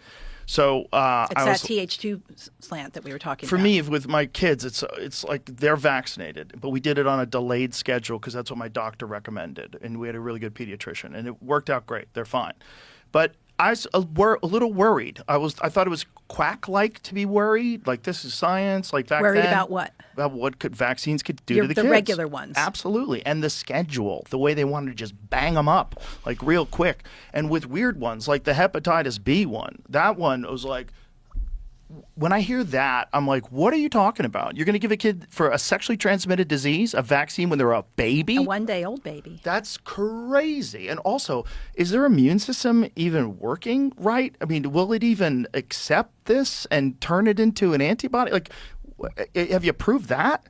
Like, you're just jabbing kids? They have proven that the infant will make antibody, and that's all they ever have to prove. What they don't ever want to prove is that when you give, like say your child had gotten a COVID vaccine, there's something called original antigenic sin. They changed the term to linked epitope suppression. It happens with flu shots. It happens with lots of different vaccines, is that if you program your body to attack, the strain of vaccine that you're a virus rather that you are injecting against, and then a different strain comes along, it actually has negative efficacy. You are the one that's more likely to succumb to terrible problems from the infection than because of your vaccine rather than it actually protecting you. And that's been a well-known look. Anthony Fauci writes about it. Morins and Fauci wrote a paper basically admitting everything. I think it was in 2023 or 2024 about these shots. And he said the COVID shots are exactly the same as the flu shots. Despite Fauci and Morins talking about how these shots would never have been licensed if they were held to the same standards of DPT, et cetera, that they don't provide lung immunity, they only provide blood immunity, negative efficacy, their conclusion at the end of it is that we must make better vaccines, more effective vaccines, to add to the already existing vaccine program. It's not that we shouldn't do this. It's not that we should pull this off the market. That's always the logic. Again, they never will admit to any problem with vaccines to take it off the market. It's always adding to it, not removing a vaccine.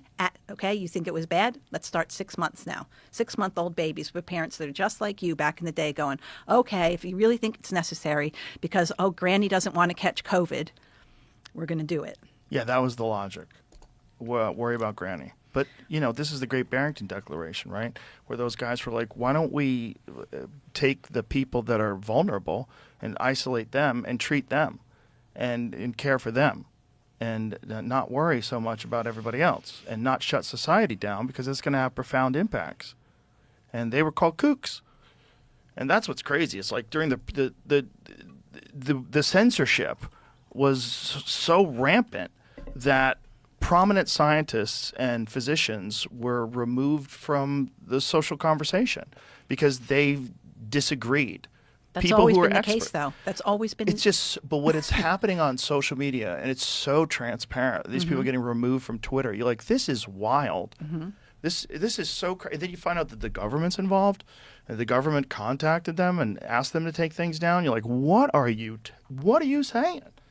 Like, Yeah. what? This is nuts. Medical papers were retracted. I mean, there's this one guy named Pradhan, Pradhan, who he showed that there is a GP120 protein on the spike, and he said it was an uncanny similarity to the GP120 in HIV, and that there was no way that would have come out of nowhere and showed up in the 2019 COVID epidemic. And he showed genetically how that just couldn't possibly happen. A flurry of emails went through the CDC and to NIAID and to Fauci, and within 6 days of that paper being in preprint, it was removed. 6 days. And what we've got access from the Freedom of Information Act to some of those emails. They're a bit heavily redacted, but that was the series of events that happened with that, because any doubts whether or not well-founded. All the things you said about the COVID vaccine, I'm sure, are correct and true. But isn't it also different than the vaccine that they used in the test? Yes.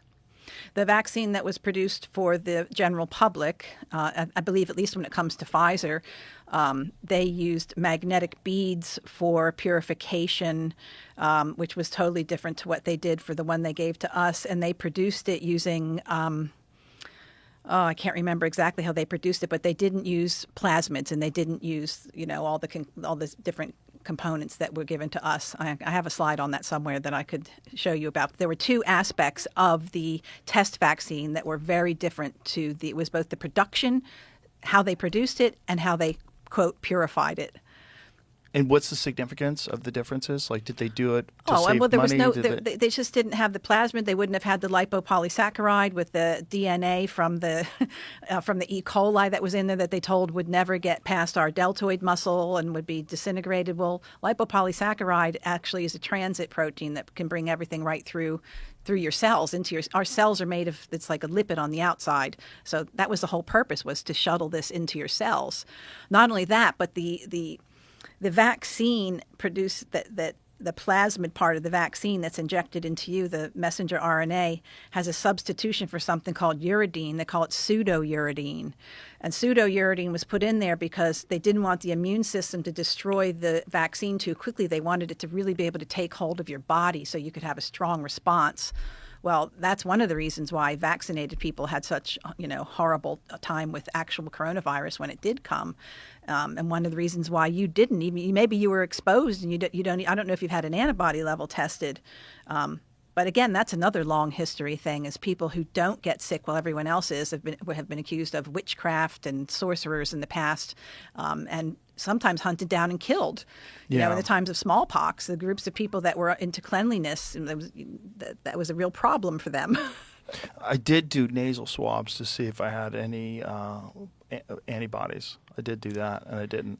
Well, that won't tell you antibodies. That's a PCR. That would be your PCR test or your rapid. Right. Which one did you do? The one that rapid. goes The rapid test. antigen test. Yeah. But that's only going to tell you if you've got active in your nose. What you want to know is if your immune system. Again, there's a good use for antibodies sometimes. It's not to see. It's not the end all and be all in terms of your immunity, but it will show that you have had an experience inside of your body with COVID. And what was bizarre to me was that there was this narrative that you were going to get it no matter what.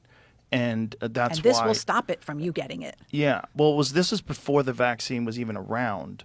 There's this talk that there's no way to not get it. Like, if it's around you, it's so contagious, you're going to get it. And that's why I was shocked that I didn't get it when my whole family got it. Like I said, I didn't isolate at all. I did it on purpose. Yeah. And I had 2 days in the gym where I was sluggish. And so I was like, I feel kind of tired today, but a weird tired, so I'm just going to go through the motions.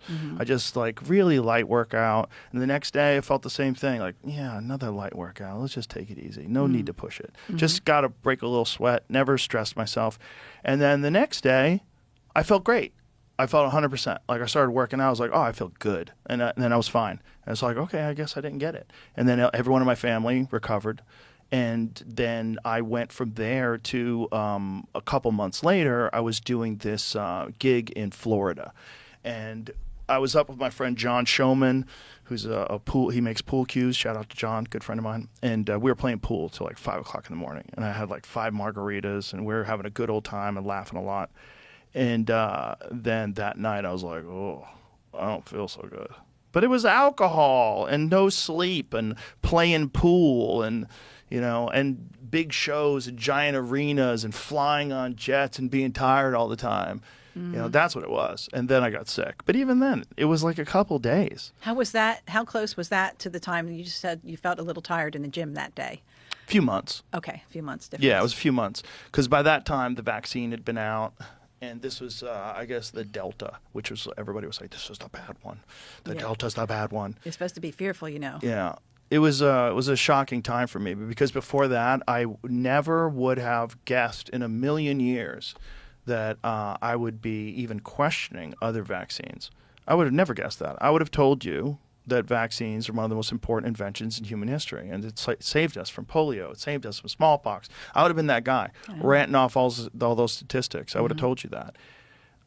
But then I read your book. I read Sorry. I read Robert F. Kennedy's book, I read your book and I started reading Turtles All the Way Down, which is really interesting because they wrote another book called Turtles All the Way Down and someone else published it that has almost the identical cover, and that book is a pro-vaccine book. Nice. Like they literally hijack. They're like, "What do we do? Oh, this is what we do. We fucking confuse the shit out of people. Make one with the exact same cover, exact same cover, exact same name." Wow. And I they made didn't it a know that. pro-vaccine book. It's Yeah. kind of wild. I mean, it's really kind of ingenious. Like, what a great way to like flood the market with bullshit. And the RFK Jr. book was bananas. I mean, people had told me to read it, and my initial Which one, the thought, Fauci book? Yes. Yeah. My initial thought was, that's that guy that's like that anti-vaccine kook. That's what I thought. And I've apologized to him for that. When I talked to him on the podcast, I said to him, I said, I succumbed, like everybody else did, to the casual narrative. What's the casual narrative? Oh, that RFK guy's a kook, talks That's right. weird, got a weird voice. He's ruining the world's immunity. Yeah, he's Well, a I kook. had the same thing. Like, when I was first waking up, I had a friend who had unvaccinated kids. They were part of a Steiner school, and they were like mutant freaks to me because they had never been on an antibiotic. They were like bright and happy and interactive and talented. And at one point, one of them was playing with a hammer and nail, and I said to her mother, I was like, you got to be careful because she doesn't have a tetanus vaccine. And someone in the room said, well, Suzanne, what do you know about tetanus? And like in my head, I'm a full-fledged doctor at this point. I thought, I don't know anything about tetanus. And outside I said, I know you don't want to get it, and I know it'll cause lockjaw. And then I started reading about tetanus, and I had to go back and, kind of apologize. And then I did a big video. I have a big video out on tetanus and the actual truth about the tetanus vaccines and actual tetanus, which, that's even harder for most people. Like most people who don't want to vaccinate their kids, they'll vaccinate for tetanus if they can get a single shot, and second only to polio. Everybody's got their two vaccines that they're two diseases they're afraid of for their kid that makes them feel like they're at least doing something. Well, the polio one always gets thrown in my face. Yeah. They say it all the time. What about polio? Yeah, and I just go, I don't have the time to do this. Thank you.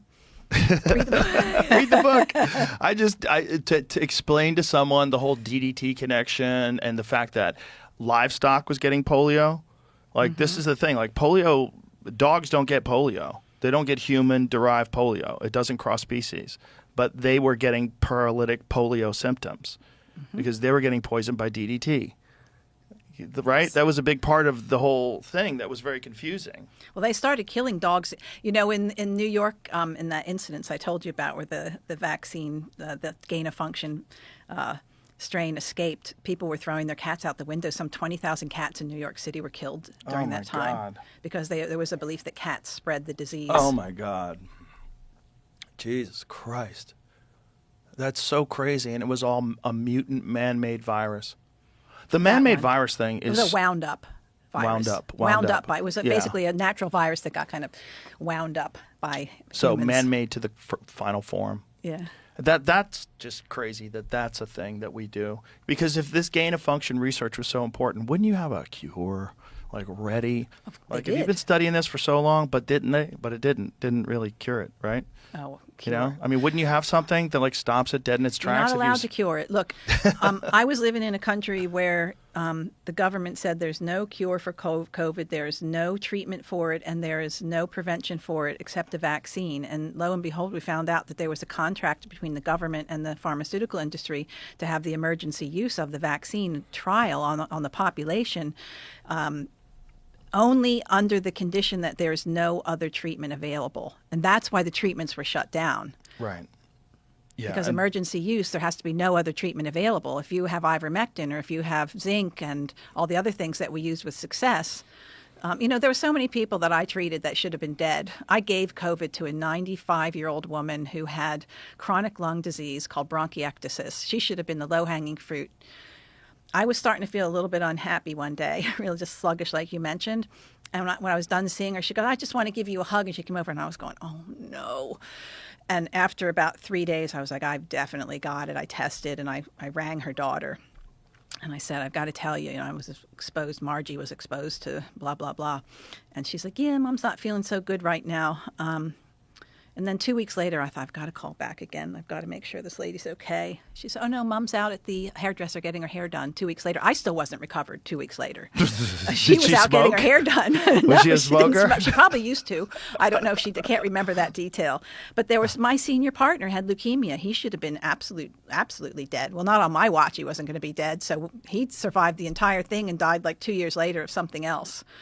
So, yeah. The most shocking aspect of getting attacked and like all the CNN stuff to me was that no one had any interest in why I recovered so quickly.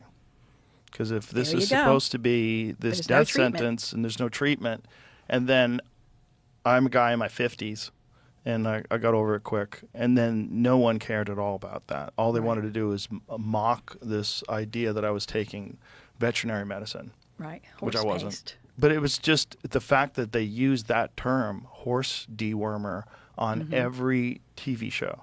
Like, wow, it's wild to watch the machine. It's uniquely wild when it's coming after you. And you're like, but this is like such a dumb checkers play. I'm like, this is so stupid. I'm still doing my podcast, you fucking idiots. Right. And like, everyone's going to know that you put a green filter over my face. I'm going to show everybody that. You think you're just going to get away with that? No, you're going to like lose all of your credibility, you idiots.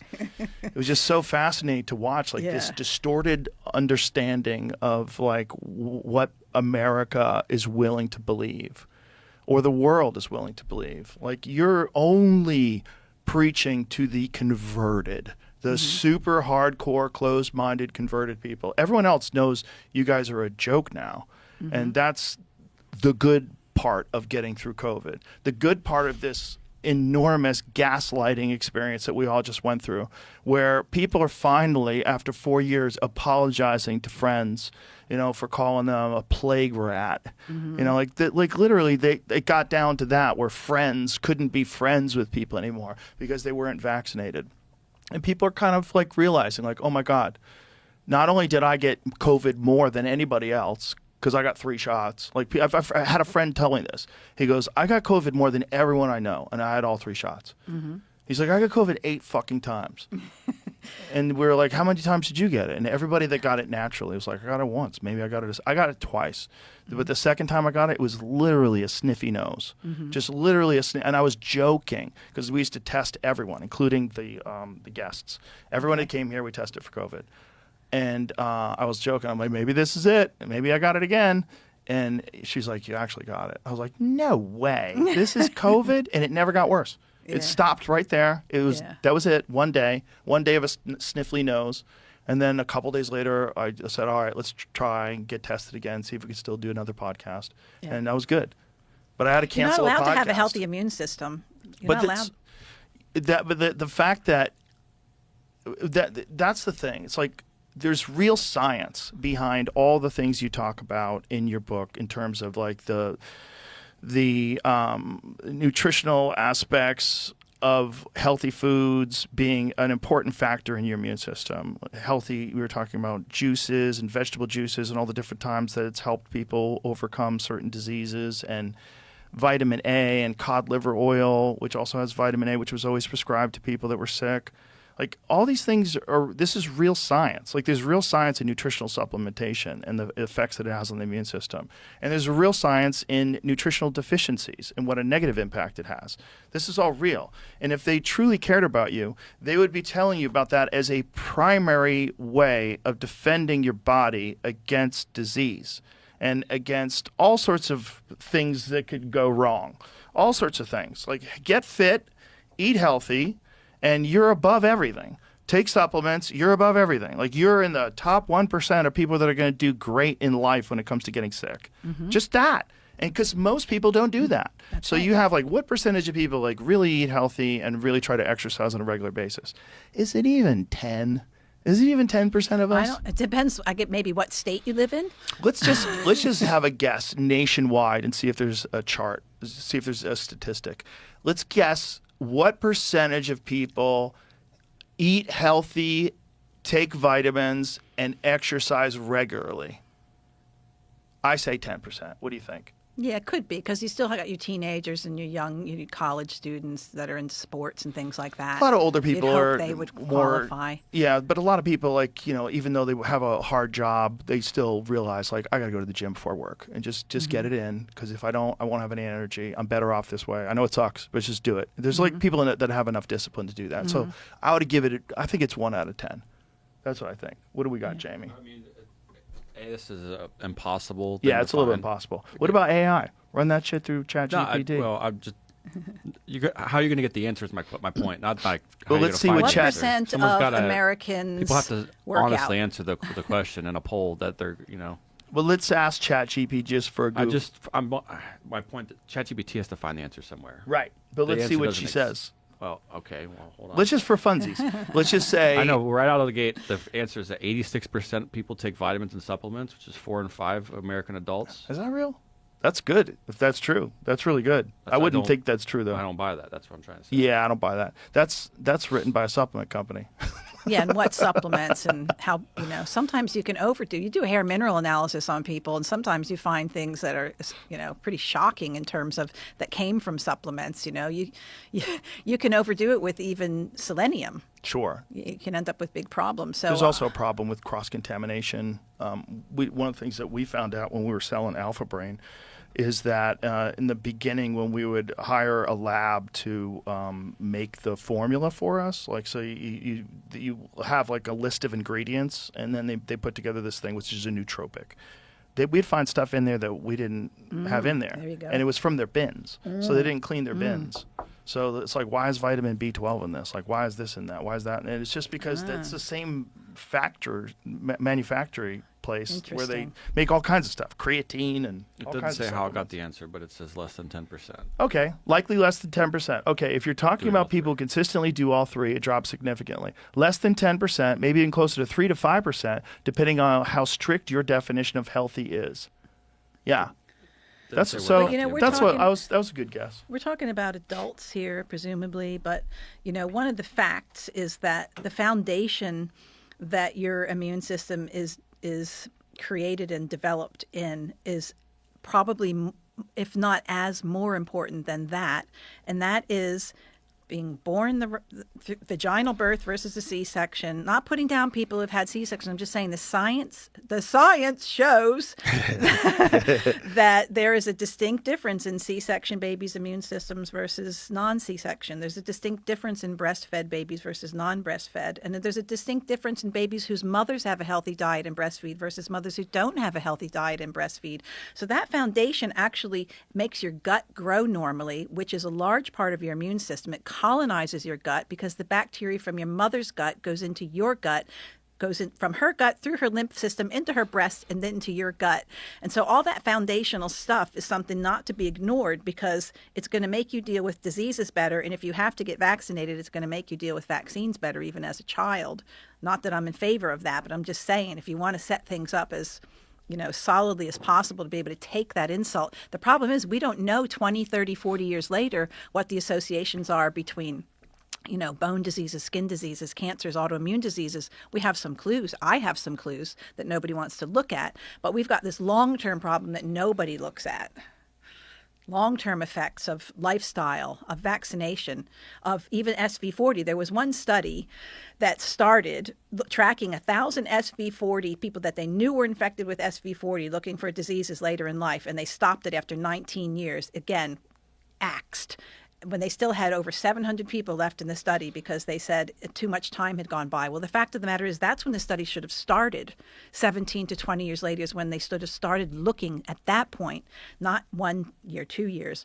But, most vaccine trials and drug trials, they don't vaccine trials, it's like 2 weeks is almost a miracle for someone to follow out that long. Forget about looking months or years later. It doesn't happen. When you first decided to write this book, how much apprehension did you have? Zero. 0. You were just fully convicted to get this idea out.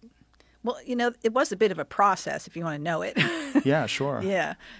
So what first happened is that I kept getting challenged while I stayed on for 2 years as a nephrologist in my hospital. So I wasn't kicked out. I left because my soul just couldn't hang out there anymore. And so during that time, even though I was kind of ostracized behind my back, everybody still respected me as a nephrologist. But I still had to go. And in that time, I started doing public appearances. Like I went on the Gary Null show and started doing things like that, just talking about smallpox and polio, because those were my focus. Because everyone's saying, "What about smallpox? What about polio?" And then when I started finding out, I became obsessed with it. It was so interesting. So I was morbidly fascinated by the whole thing, and about how everything I found was absolutely contrary to what the mainstream dogma is. And what I had was a mountain that, pile high to the ceiling, and they had sound bites. They had nothing to fight back with me on, nothing. This guy named Roman Bistrianic heard me on the radio show, and he rung my office. And after his third call, I was like, I guess I better call this guy back. And he had this idea for a book, and he had done all the charts and the graphics, and started writing the narrative around that of what the historical documents showed. And then I came in as kind of the medical person that was obsessed with polio and smallpox and happened to know quite a bit about pertussis. So we started writing the book together, and there's got to be, if you were to take a full-time job, 20 years, at least 20 years. But for me, it was condensed because I became obsessed after I quit my job. All I did, I had no money. I lived in a tent with a pop-up camper. That was my office. And I was like crazy Ted Kaczynski, obsessed with polio in my tent.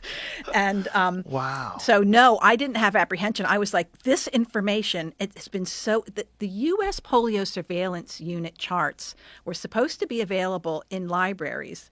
Lo and behold, every library I went to find them, I was told they're not here. There's only one library, the AMA library, and you have to have special high security clearance to look at them. Well, I won't say how, but I got a hold of them. And what those documents show is that it wasn't just Cutter Laboratories that had a problem with live polio. It wasn't just Wyeth. All the vaccine we didn't talk about this, but all the vaccine companies had a problem with live virus in their injectable vaccines during Salk's year. So 1954, 1955, up to 1959, they all were producing vaccine with live virus in it because Salk wouldn't listen to the scientists abroad who were saying his inactivation curve was where the sun doesn't shine. So that beginning of that, and just tracking all that down and asking the questions that you asked, well, where did polio go? Or, what was really causing the paralysis? Why don't we see it today? Like I had to answer all those questions, and every question I answered, it was so satisfying that I just wanted to go on to the next question. And so there was never any hesitation because I was so single-minded that I didn't think about, the threats that could happen as a result of that. And it wasn't until after the book was out that the threats happened, and I'm still here. And look, I figure if anybody wants to do me in now, the timing is really bad because this is pretty much out there now. It's been out there for a while. The Jonas Salk thing was also wild. I thought Jonas Salk was this genius that created this incredible virus that saved humanity. Yeah, so did I. So many of our childhood fables turn out not to be true. But that was a big one, and it's still hard for a lot of people to believe. But I just think it's like anything. Like if you're open to different information, and I always say, look, I can make mistakes. I'm not infallible. Someone has actually found a mistake in the book. I actually went in and corrected it. Like that's the difference between me and these other people, is that if I made a mistake, I want to know about it and I will go and make it right. And I will publicly admit that I made a mistake. But I will say that 99.9% of what's in this book is true, factual, and provable. And because I've done the research, but it's a hard thing to do. What doctor is going to quit their job? I was lucky. I didn't have kids. I didn't have, medical royalty ancestors who would have been disappointed in me. I came from nothing. I wasn't afraid to go back to nothing. And so that's why I was willing to live in a tent until this thing was done and published in 2013. How long did it take you? I started working on it. Roman had been working on it for years. He had been going to libraries because his kids got hit hard by an ex-wife who jabbed them. He didn't know about it, and they got really sick. And then he started looking at old graphs and going, oh, that doesn't make sense. So he got obsessed in his own way with the numbers. He's the numbers guy. And so he had been working on it, and then the two of us together worked on it probably from 2009 to 2013. And then it was published in 2013. We couldn't find a publisher. Even the alternative publishers didn't want anything to do with it, so we self-published. And then after it was successful, guess who wanted to publish our book? And I was like, nope, sorry. We're going to carry on the way we are. Oh, but you're going to get such more credibility. It's like, unlikely. That's and funny. We did okay. If you with give it. us money, you'll get credibility. If you Let give us take a most part of of your your profits, successful business that you Yeah. worked on for 5 years or 4 years. we'll give you $1 a book. That would be sweet. Yeah. What a great deal. And then I'll have prestige behind my name. Yeah. Yeah, I've been published by a real company. When was the last time you looked at a book and said, let me check who published this? Exactly. You right. know, maybe make sure. Somebody recommended this book, but Self-published. It's all I lies. have never heard of this publisher. This is outrageous. What's that there? Forbidden Science. Oh, Jacques Vallée. Okay. Jacques Vallée is probably the most interesting UFO researcher that I've Okay. ever talked to. He's the guy that was, you remember the French scientist? Do you remember Close Encounters of the Third Kind? Did you see that movie? A long time ago, but Long yeah. time ago. Do you remember there's a French scientist on the grounds coordinating with the army and explaining to everybody what's going on? Okay. That French scientist is modeled after this guy. This Okay. guy's been following UFOs since like the 50s or the 60s? Do you say the 50s? Like a long time. He's an older gentleman, but he's fascinating. Okay. And he's very rational. Like when he talks about it, it's like he is very objective in what's nonsense and what's true and what we can't explain. It's a fascinating Yeah. subject. I think similar threads would run through his experience. Definitely. Oh, I'm Forbidden sure. Science. Yeah. Yeah. Well, for the longest time, it was a ridiculed subject. It didn't have the same societal impact as being a vaccine skeptic or an anti-vaxxer. Right. Like with that pejorative, they've done an incredible job of scaring people into just falling in line. Because if you question it and someone said, "Oh, did you know he's an anti-vaxxer?" Right. That's I'm like, enough. That's it. That's all you need to hear, and you're going to get that after this podcast. And I've already gotten You're it. going to get it big time. I've gotten it already. Yeah.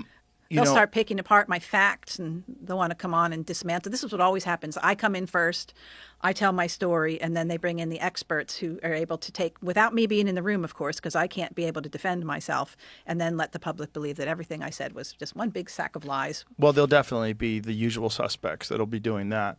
Yeah. But has anyone ever tried to sit down with you and have a conversation publicly about this and refute it? Not that I can recall. No one's offered.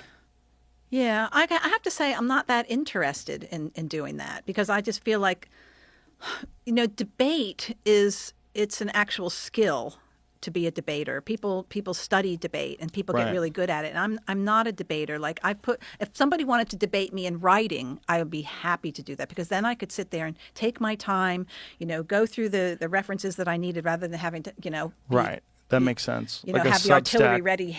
ready, at me without having a shield. Pretty Right, much. and there's an anxiety aspect to that, and there's a lot of adrenaline and emotions, and yeah, it's a skill. But I would do it only if we had a topic that was, basically agreed upon beforehand that we could both upskill on and use what we know as that debate point. But it usually just becomes character assassination. It does. Yeah. It does. It's super unfortunate, and it's really transparent when it's about a serious subject.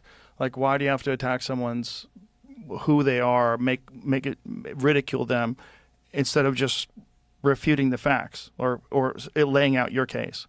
It just doesn't make sense that anybody who's right would do that. That's not what you do when you're right. That's what you do when you're trying to ridicule people. And you're usually trying to ridicule people because you need an edge. It's like a bully. They're like, if you see fighters like a UFC fighter in his prime, like Anderson Silva is one of the greatest of all time. If someone got in his face and tried to intimidate him, it would be kind of hilarious because he was the best fighter in the world. Right. So he wouldn't even have to do it back. He could just Yeah. smile at you. And that's sort of the same here. When you're ridiculing someone, right off the bat, a bunch of ad hominems about that person, you're trying to diminish that person to set up your argument as being superior because you're the superior intellect. And you're doing that because you don't feel like you're on level playing field. Yeah. And so you want to try to do something to push them off, make fun of them in some sort of way, instead of just laying out your version of what reality is. Lay out your version if you're so strong. If you're so correct, it should be super easy to do. Well, just like in sports, it's the same here. It's like cheating is for losers. If you're a winner, you don't have to cheat. And that's the same with them. Like if their product is so wonderful that everybody needs it so badly, then why is there what they say is that we're too stupid to understand how they're saving our lives and how this is one of the big arguments that we really ought to touch on is that they say that our lifespan has improved as a result of medical interventions. When what we show in here, what other scientists have shown is that it's about 3.5% of the contribution from medicine goes into our extended lifespan, 3.5% based on antibiotics, vaccines, et cetera. The rest of it was all about the revolution, the health revolution, the clean water, the shelter, the electricity, the child labor laws, ending. So the magic of medicine is not what people think, and it really traps a lot of people. Like I think there's a value to the medical field in terms of surgery and certain drugs, and if you have an organ failure, like absolutely. But why not? Like my Hippocratic oath said that I should consult, any consultant that will help my patient and keep the well-being of my patient stable. Well, to me, that includes, using every therapy that is as the most benign therapies possible first, the ones that work along with the blueprint of a human body, that go along with the theory of health rather than pounding down disease. You're always going to get a better result that way, assuming you've got time and you haven't waited till the last minute. Well, you certainly will get a better result if you do get the disease that way. Like the idea that you could just ignore everything but a medication is so silly. Right. And the only reason why you would do that is if that's the only way you made your money. And that's really, especially if you're in the vaccine business and you have an enormous ad budget and you're sponsoring all the television networks. Well, that's the big thing. And the other thing is people trust what they see on the television. Right. CNN was my go-to thing for the longest time. Yeah. And now I look at it and I think, oh my goodness. What cracked it for me is when they publicly villainized Andy Wakefield. And I actually knew the story behind Andy Wakefield at the time. What was that story? The story behind him is that he was a doctor. You'll hear he was publicly shamed. His license was removed. He published an article about what he called toxic nodular enterocolitis in children with autism. He was a gastroenterologist, a very high level, very well respected, decorated gastroenterologist, and he published this paper which remained in a journal for 12 years. And all it said at the end was further research needs to be done in order to see if there is any real connection between the MMR vaccine, autism, and toxic nodular enterocolitis. These kids suffer with horrible bowel disease. It's not just brain disease. And so after he was about to publish another paper showing that in this certain type of monkeys that were vaccinated against hepatitis B lost a lot of their reflexes and had problems. And it was on the eve of the publication of that paper that his original paper was revoked. And ever since then, he has been the poster child for vaccine nonsense, for anti-vax crazy people. And in fact, every time I've done anything, his name, funny that I brought his name up. I love him. He's a great guy. But his name would always come up. Well, you're a friend of Andy Wakefield. Or no, Andy Wakefield, because autism and vaccines has been debunked because Andy Wakefield lied. And he didn't lie. All he said is, I did biopsies, I saw this, and this is possibly a connection. And since then, other scientists have come in, done the same thing, biopsies. Then they looked at whether the vaccine virus was in that biopsy, and it was. It wasn't a wild virus. It was the vaccine virus in that area, not the surrounding area. So there is a relationship between gut disease, MMR vaccine, retained, virus that hasn't been processed properly because it didn't come into your body properly, and disease, brain disease. So that's a fact. But CNN did a hit job on Andy Wakefield, and I remember going, well, what's going on here? Because I know what happened with that whole situation. Now CNN is saying this, and that was kind of when, the windscreen cracked for me, and I just had to start questioning anything. And then you've got, the doctors that go on there. There are a couple doctors. I think you interviewed one of them. Didn't you interview? Sanjay Gupta. Yeah. There was a guy before him, and some of the stuff he said was pretty unbelievable. But that's what the public is going to hear. Your best chances of dealing with this is to just get the vaccine. You don't want to get shingles? Get that vaccine. Never mind the whole other truth around that, because, like you say, it's the advertisers, but it's bigger than that. Does the shingles vaccine work? Well, what do you think about giving yourself a vaccine for something you already have? Like, you think about it. Like, chicken pox is a disease that we all got as kids. You got it as a kid, probably. You're kind of superhuman, though. You didn't even get COVID. I got it eventually. You did, yeah. So got I got COVID eventually. you got it eventually. It broke you down, but I got chicken pox really bad, and then I got chicken pox when I was a yeah, kid. there you go. So back in the old days, we would all get chicken pox, and then we'd be exposed to other kids that had chicken pox. We'd go over kids' houses if they had chicken pox. Yeah, people do. They still Yeah. do that. I didn't have to. I got it somehow. I don't know how I got it. Probably from my brother. And so you have this dormant. This virus lays dormant in your body until your immune system breaks down. So. But part of it is not just your immune system breakdown. It's the fact that all these kids are now vaccinated and the circulation of the disease. See, some vaccines work in terms of they stop the circulation of the disease, but at a detriment to us. So it's been a detriment for measles and it's been a detriment for chickenpox. So chickenpox we used to get continuously. You didn't have, adults didn't get shingles. It was very rare for adults to get shingles before the chickenpox vaccine came out. Extremely rare. But since then, the rate of shingles in adults and children has skyrocketed because we're no longer getting our boosters being exposed to the circulating microbes. So now the solution to that is to give adults like 4 times the dose of the childhood chickenpox in an injectable vaccine against something that they already have. And so the theory is that you're going to ramp up your antibodies, and then you're going to be able to do battle if your viruses come out again. The only problem with that is that the problem is the immune system. If you get AIDS or you're on chemotherapy, your chances of that happening are really high. And yeah. Does the vaccine work or not? I don't know, but I just don't think it's just, to me, just a completely strange concept to inject myself with something that I already have, along with all the other excipients and compounds that go in a vaccine that nobody wants to talk about either. So can you explain how a vaccine is manufactured? Like, how could they not know all the different stuff that's in it? Like, Who? Like, let's talk about like how the SV40 got in there. So you need something alive. You need some sort of tissue from a living creature in order to grow these things. Well, in terms of the COVID vaccine, you just needed a pile of crap, actually, because it's made on E. coli cells, and that's where you find E. coli. So with a lot of the other vaccines, you do need living. Like for tetanus, you need rotten meat. Okay? That's how the tetanus vaccine is made, with rotten meat. You were talking about tetanus earlier, and you kind of glossed over it, but you didn't finish up. You were saying that tetanus itself, you started like Googling and like reading about tetanus itself. Yeah. Yeah, a big wake-up call with tetanus. So, what we see, if anyone's worried about tetanus, what we're shown is a picture of a soldier from like the 1800s with he's naked and his back is arched. If you just Google tetanus right now and you look for images, you'll get this image. And so that's what we're told will happen if we get tetanus. It's a sure thing. You're just going to get tetanus and you're going to die. Well, the fact of the matter is that when I started doing my deep dive in World War I, look, it was fought in the trenches with horses. That's where you get tetanus from ruminant animals. It lives in their gut, then it goes in the soil, and it's just a spore.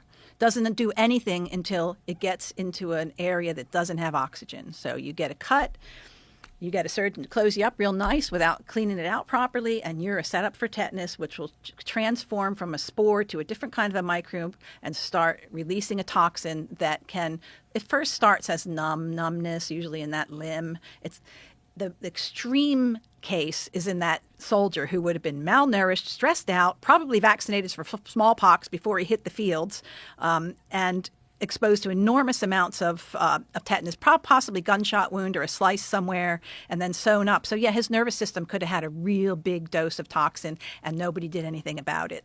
That's the worst case scenario. You don't want that to happen.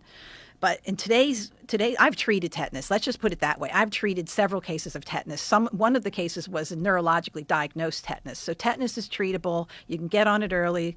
Rabbit studies have shown that if you give vitamin C, if you have a good high vitamin C level before you put glass with tetanus spores on it inside the skin of a rabbit, that you can prevent the tetanus from happening. Even if you give the vitamin C at the time of the injury, you can prevent it from happening. If you give it after the event, the death rate goes down to very, very low, if not zero. So vitamin C is a main factor, but the biggest factor is cleaning a wound and keeping the wound open if you think it's a dirty wound, not to close it straight up, which is why nails, you say stepping on a nail is the classic, because rust can kind of hold the old spores inside of it. You step on the nail, you get inoculated, and then you wait for it to heal over. Well, you have to open that wound if that's going to happen.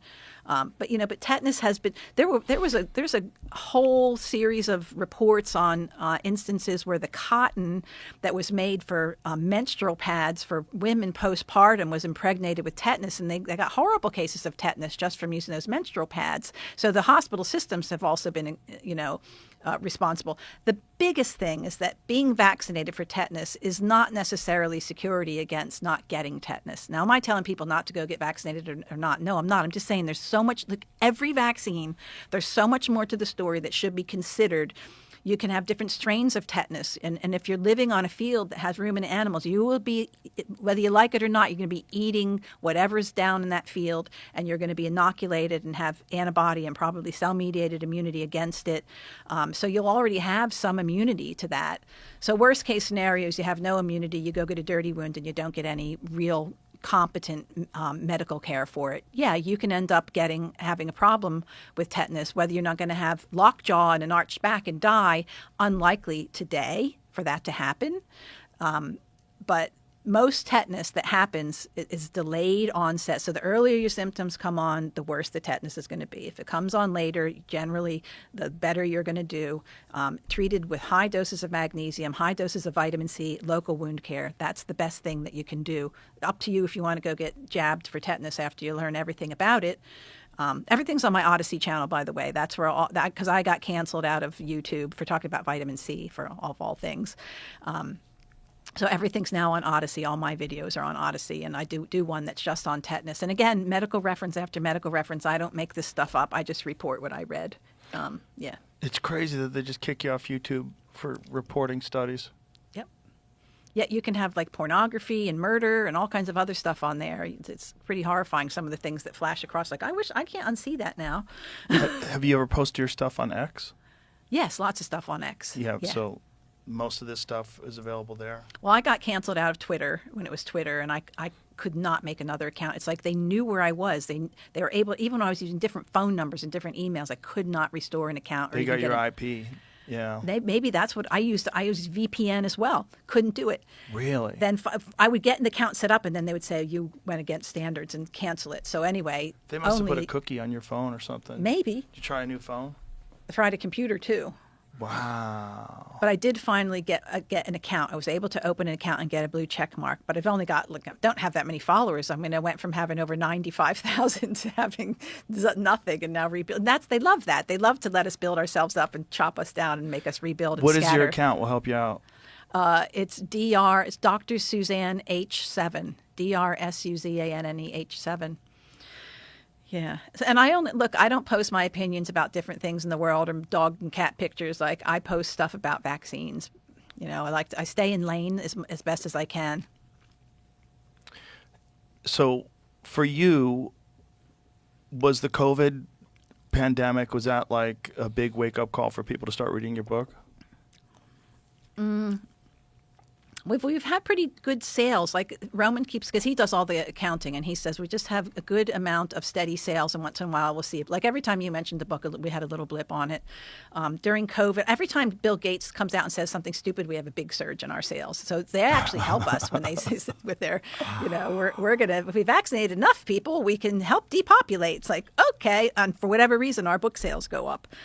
Well, when he starts talking about vaccine deniers and vaccine skeptics, whenever they started doing that, and the language that they would use was like when the president was saying, our patience is wearing thin. We've been patient with you, but our patience is wearing thin. And the White House prints this thing that if you're vaccinated, you did your job. Mm-hmm. But for those unvaccinated, you're looking forward to what did they say, a winter of... Oh, a dark winter. Yeah, of death and disease. Like, what? Dark winter was a tabletop exercise. Do you know about tabletop exercises? I do, but what is dark winter? So dark winter was one... you can explain tabletop exercises. That involves smallpox. Well, there are lots of them, but Johns Hopkins does... I have a whole PowerPoint on this too, but Johns Hopkins conducts a lot of them. They involve fictional scenarios where, there could be pandemics and terroristic depositions of toxins and chemicals and microbes that were manipulated in a lab, and then who in our society is going to respond and how they're going to respond, like the CDC and DARPA, and the news outlets are always utmost importance is the news outlets and the messaging that goes to the news outlets in these tabletop exercises. But Dark Winter was one that was a tabletop exercise after the World Trade Center thing, when we were pointing our fingers at Iraq and weapons of mass destruction, and a Russian scientist that, had weaponized smallpox and brought it to Iraq, which they never found, by the way. But because of that, that's why I was asked to get vaccinated for smallpox in 2003, was that Dark Winter thing that was going on. Thank God there were a few people in the CDC and consultants, the old guys with integrity that knew the deal from the old days, who were saying, wait a minute, smallpox is not easily transmitted, so that's a no-no. So even if there is a terroristic smallpox drop, it's not going to be easily transmitted. It's treatable, not high, and the vaccine doesn't necessarily prevent it. And so that was kind of one of the things that stalled it all out. But then they did the study on the Marines, because part of the exercises are we must do tests for the new vaccine. They use the old vaccine, the dry vax.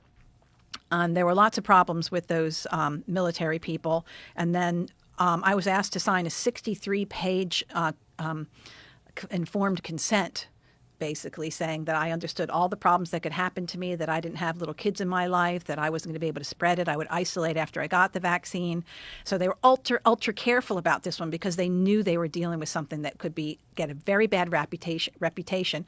The reason they ultimately canceled it is because any doubts whether or not well-funded must not be allowed to exist. Because if we were saying, oh my gosh, we have this terrible smallpox vaccine, how did they do it back then? We have the same vaccine and people are getting really sick and dying and having cardiomyopathies. That's a problem.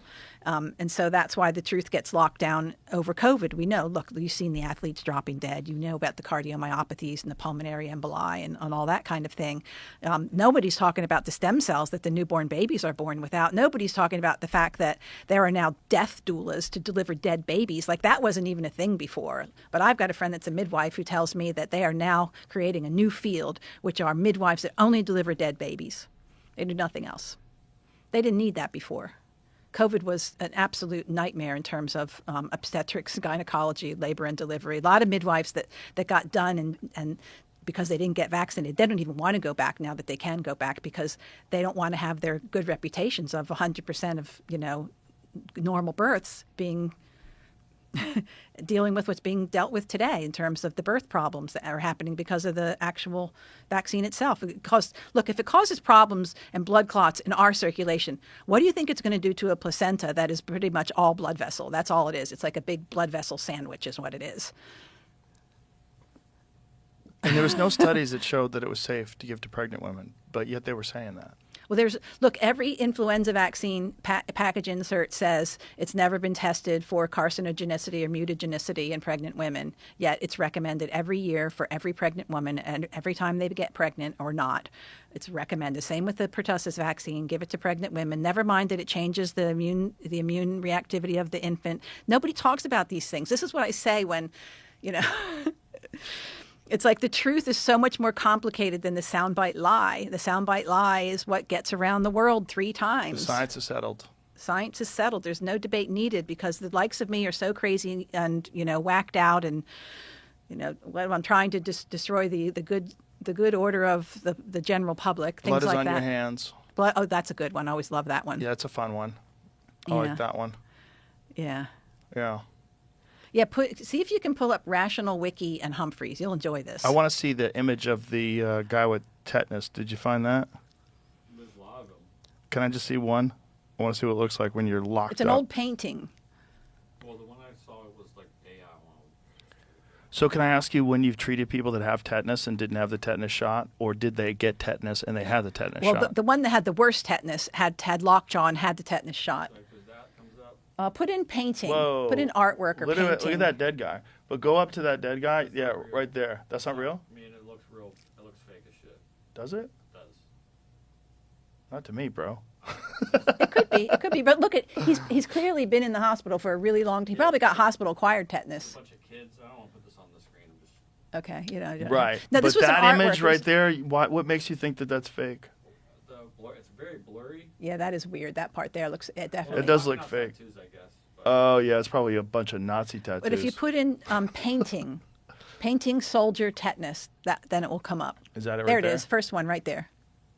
It's very famous. That's what's on the Wikipedia page as well.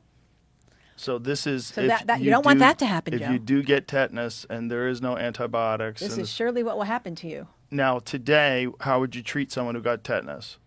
Oh, there are antibiotics, that but mostly it's supportive care until, your therapy starts to work. So some people end up, if it's not dealt to in time, you can end up ventilated. But again, it's a theoretical problem, but if you get on it in time, that's certainly not been my experience. And so the ones that I've treated that haven't been vaccinated have had the easiest, mildest cases. But so your point I don't is, know. I've not done a large randomized controlled study. but what's really important here is what you're saying is that even if you get the tetanus shot, if you step on a nail, like you could still get tetanus. Look, the tetanus. In order to make tetanus immune globulin, which is another option, when say you have a cut and your magic tetanus shot doesn't work right away, then you can get an immune globulin injection that came from somebody who has had tetanus. Usually, these are people who have actually had tetanus, not who have been And one of the donors that's in the literature that I use is somebody who has had natural tetanus, despite having several vaccines. So no, the tetanus vaccine is not a guarantee against. It's like a severe tetanus. Yeah. It's called That's right before you Opisthonos. die. They call it severe. Yeah. But it said it could also be caused by meningitis. So this is too, this it is the says. kind of the dead baby equivalent of that they use for tetanus. So this was a soldier, I believe, during a very long time ago, and he was. They don't even show you his wound. He's probably stepped on something. It can happen. I'm not saying it can't, but again, are parents given well-rounded information? No, they're not. They're not told that there are actually things you can do to prevent tetanus.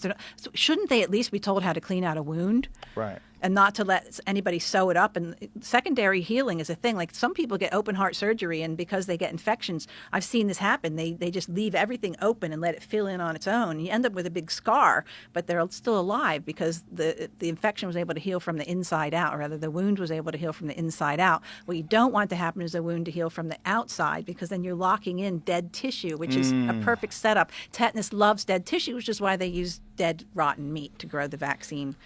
Oy. Toxoid. What is it like to have your entire view of medical history do a 180?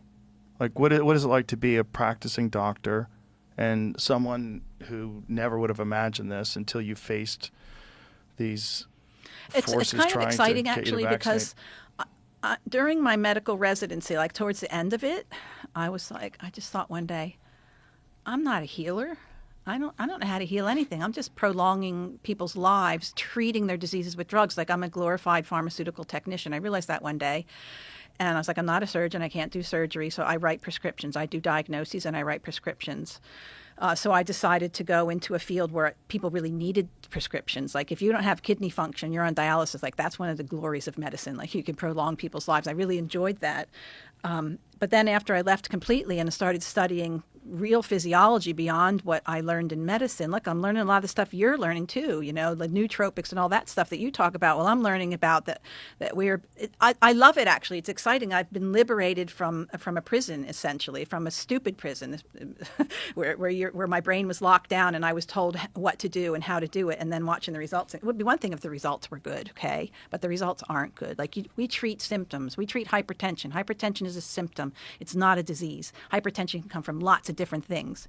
That's just one case in point. So I really love being able to now have the freedom to look at the full human being and their physiology and look at them as an electromagnetic entity that has some chemicals and vitamins, and help them direct their body back towards the blueprint that it was designed upon. And that's, to me, what real healing and real medicine is about. It's not about being antibiotic, anti-this, anti-that. It's like, how about pro-life? How about we get you're going out working every day. That's great, because you know why? You're getting your blood and your lymph flowing, and you're sweating. You sweat, the aluminum comes out in your sweat. Toxic metals come out in your sweat. You create salt levels in your blood that stimulates your skin immune system, which is a separate entity. Like, I didn't know any of this when I was a conventionally practicing doctor. To even say, like, I wanted to detoxify mercury out of my patients in order to lower their blood pressure, and I was told that was not allowed. It's like, well, then I don't want to do this anymore because I know from a hair mineral analysis and from a chelation test that that person is burdened with aluminum and mercury. And I know that both of those things can raise blood pressure. So why wouldn't we want to remove that? The same reason we're not allowed to say vaccines. But you know what a multi-billion-dollar industry blood pressure treatment is and cholesterol treatment is? Oh, no. Forget about it. Yeah, I mean, I saw malignant hypertension happen after a tetanus shot in an adult patient of mine, and so that was another one, thing that woke me up. And I was like, well, gosh, that's weird. And then you look up, you see there's other case reports, and then you're told, well, case reports don't mean anything. You need randomized controlled studies. Yeah, so it's like there's frustration at every corner, but I love doing what I do now, and I love the fact. Look, it's all great. Like I wouldn't change anything in my life. Just put it that way. And I'm really glad I have the background of conventional medicine, but that's like background of conventional medicine is like year one in really learning about healing and life. It's the very basics, and doctors still need to keep learning. But most conventional doctors are mandated to keep learning, but they're told where they can read to get their credits every year. You can only get your credits from reading this and answering the questions like a good little doggy every year, which I still have to do. But beyond that, when I have my own spare time, like I've learned ozone therapy, I've learned how to use vitamin C, I've learned how to look at the body electromagnetically and use bioresonance, and there's just so much stuff you can do that really helps people and keeps them out of a whole bunch of trouble that they would have gotten into if they went and took allergy medicines and got their tonsils out or kept on their blood pressure medications and let the inflammation go wild in their body and didn't know anything about how to dampen. Look, most disease comes from inflammation. Cholesterol is trying to save you. It's not trying to kill you. The cholesterol is a response to inflammation. It's like your fever is trying to save your life. It's like everything in medicine is about dampening down the symptoms that are trying to save your life. So it's like I look at it and I think, I can't believe I ever actually agreed upon that. Well, it took a lot of courage to step out of line and speak your mind, and I'm really glad you did. Because I hope more will realize that this is what a doctor's supposed to do. And you're not supposed to be a spokesperson for an industry that's pretty sociopathic, which makes some, great strides. Look, there's a lot of amazing orthopedic surgeons and eye surgeons and neurosurgeons. There's a lot of amazing work being done by medicine. But then there's also the pharmaceutical drug company, which when attached to that and to the money people, they want to make more money every time they can. Every quarter, they want to have a bigger quarter. They want a bigger house. They want a bigger jet. And they just keep going. And the way to get money is to get you to take their stuff. It's not to heal you. The way they really make money is to convince you that you're sick. And if that wasn't the case, we would have more medical freedom than we have, right? Right. Because we would have choices, we would have options, we wouldn't be told what we have to do to protect the public. You shouldn't be shamed for getting better from some other way. That wouldn't be a thing. I know. That wouldn't be a thing. Pretty crazy, isn't it? Yeah, it's pretty weird. Well, thank you very much for doing what you do and for writing that book, because it was a real eye-opener for me. I had no idea. I had no idea the history of these things. I had no idea the correlations between like when the vaccine was induced and when the death rates had already dropped down. I didn't know all that stuff until I read your book. Who gave you the book? I do not remember. I don't remember. Somebody recommended it. Okay. And you read it. Yeah. Cheers to you. Well, it's a page turner. It's I listen to it in my car too, and I listen to it in the sauna. It's one of those books that you kind of have to go over it a couple of times just to sort of digest it and go, wait a minute, hold on. Apple cider vinegar they were using to stop people from getting smallpox? Like, what the fuck is that? How is that real? Like, the doctors were saying that they were treating people with smallpox and they didn't worry about getting it because they were consuming apple cider vinegar multiple times a day. And it actually worked? That's what the reports showed. And even today, apple cider vinegar, it's had a big resurgence in terms of, keeping your gut pH nice and low so that you can digest your food better, which has downstream effects to everything. But it's also a fermented product. You know, it's got a lot of benefits. Not just that, but even on the skin, it's like really great to put on chicken pox and probably smallpox as well. But if I may just direct people to dissolvingillusions.com, because if you just go to Amazon, you're not going to, there's two different versions of the book. There's the original one that you read, and then there's the 10th anniversary version that has 200 extra pages. And we delineate early on what the new pages, what the new chapters are, so you don't have to go read the old stuff if you don't want to. What do the new 200 pages cover? It covers tuberculosis. It covers one of the chapters I really love. It's toxic medicine of the past, all the different crazy treatments that I was telling you about. And then I added a whole bunch of the whooping cough, because more information came out after 2013. So we added that in. And then we published a second book, which is all full of doctor quotes from 200 years ago, because people say, why are you the only one? It's like, well, I'm actually not the only one. It's like back then, this was what was recorded from doctors and public health officials, which is probably 1% of what actually was said. And then we have hard to find vaccination tragedies, Royal Commission on Vaccination, timeline, and then we have rare documents at the back that has like the Encyclopedia Britannica, where they hired a very highly decorated, well-known, highly respected doctor to write a chapter on smallpox. And at the end, when he did what I did and basically looked at all the facts, he decimated the vaccine completely. So that you can't really find that very easily anymore. So this one is called the companion book to Dissolving Illusions. But if you can see all the versions, and we've been translated into 8 languages. We're about to be translated into Chinese. But the best resource is dissolvingillusions.com, and it will show you what your options for purchase and where you can purchase the different books. If you want to, an alternative press, we have an alternative press for those people that don't want to do Amazon. And all the different languages and the different versions are on there. All right. Yeah. Thank you again. Thank you very much. Thank you Really for what you're appreciate it. My pleasure.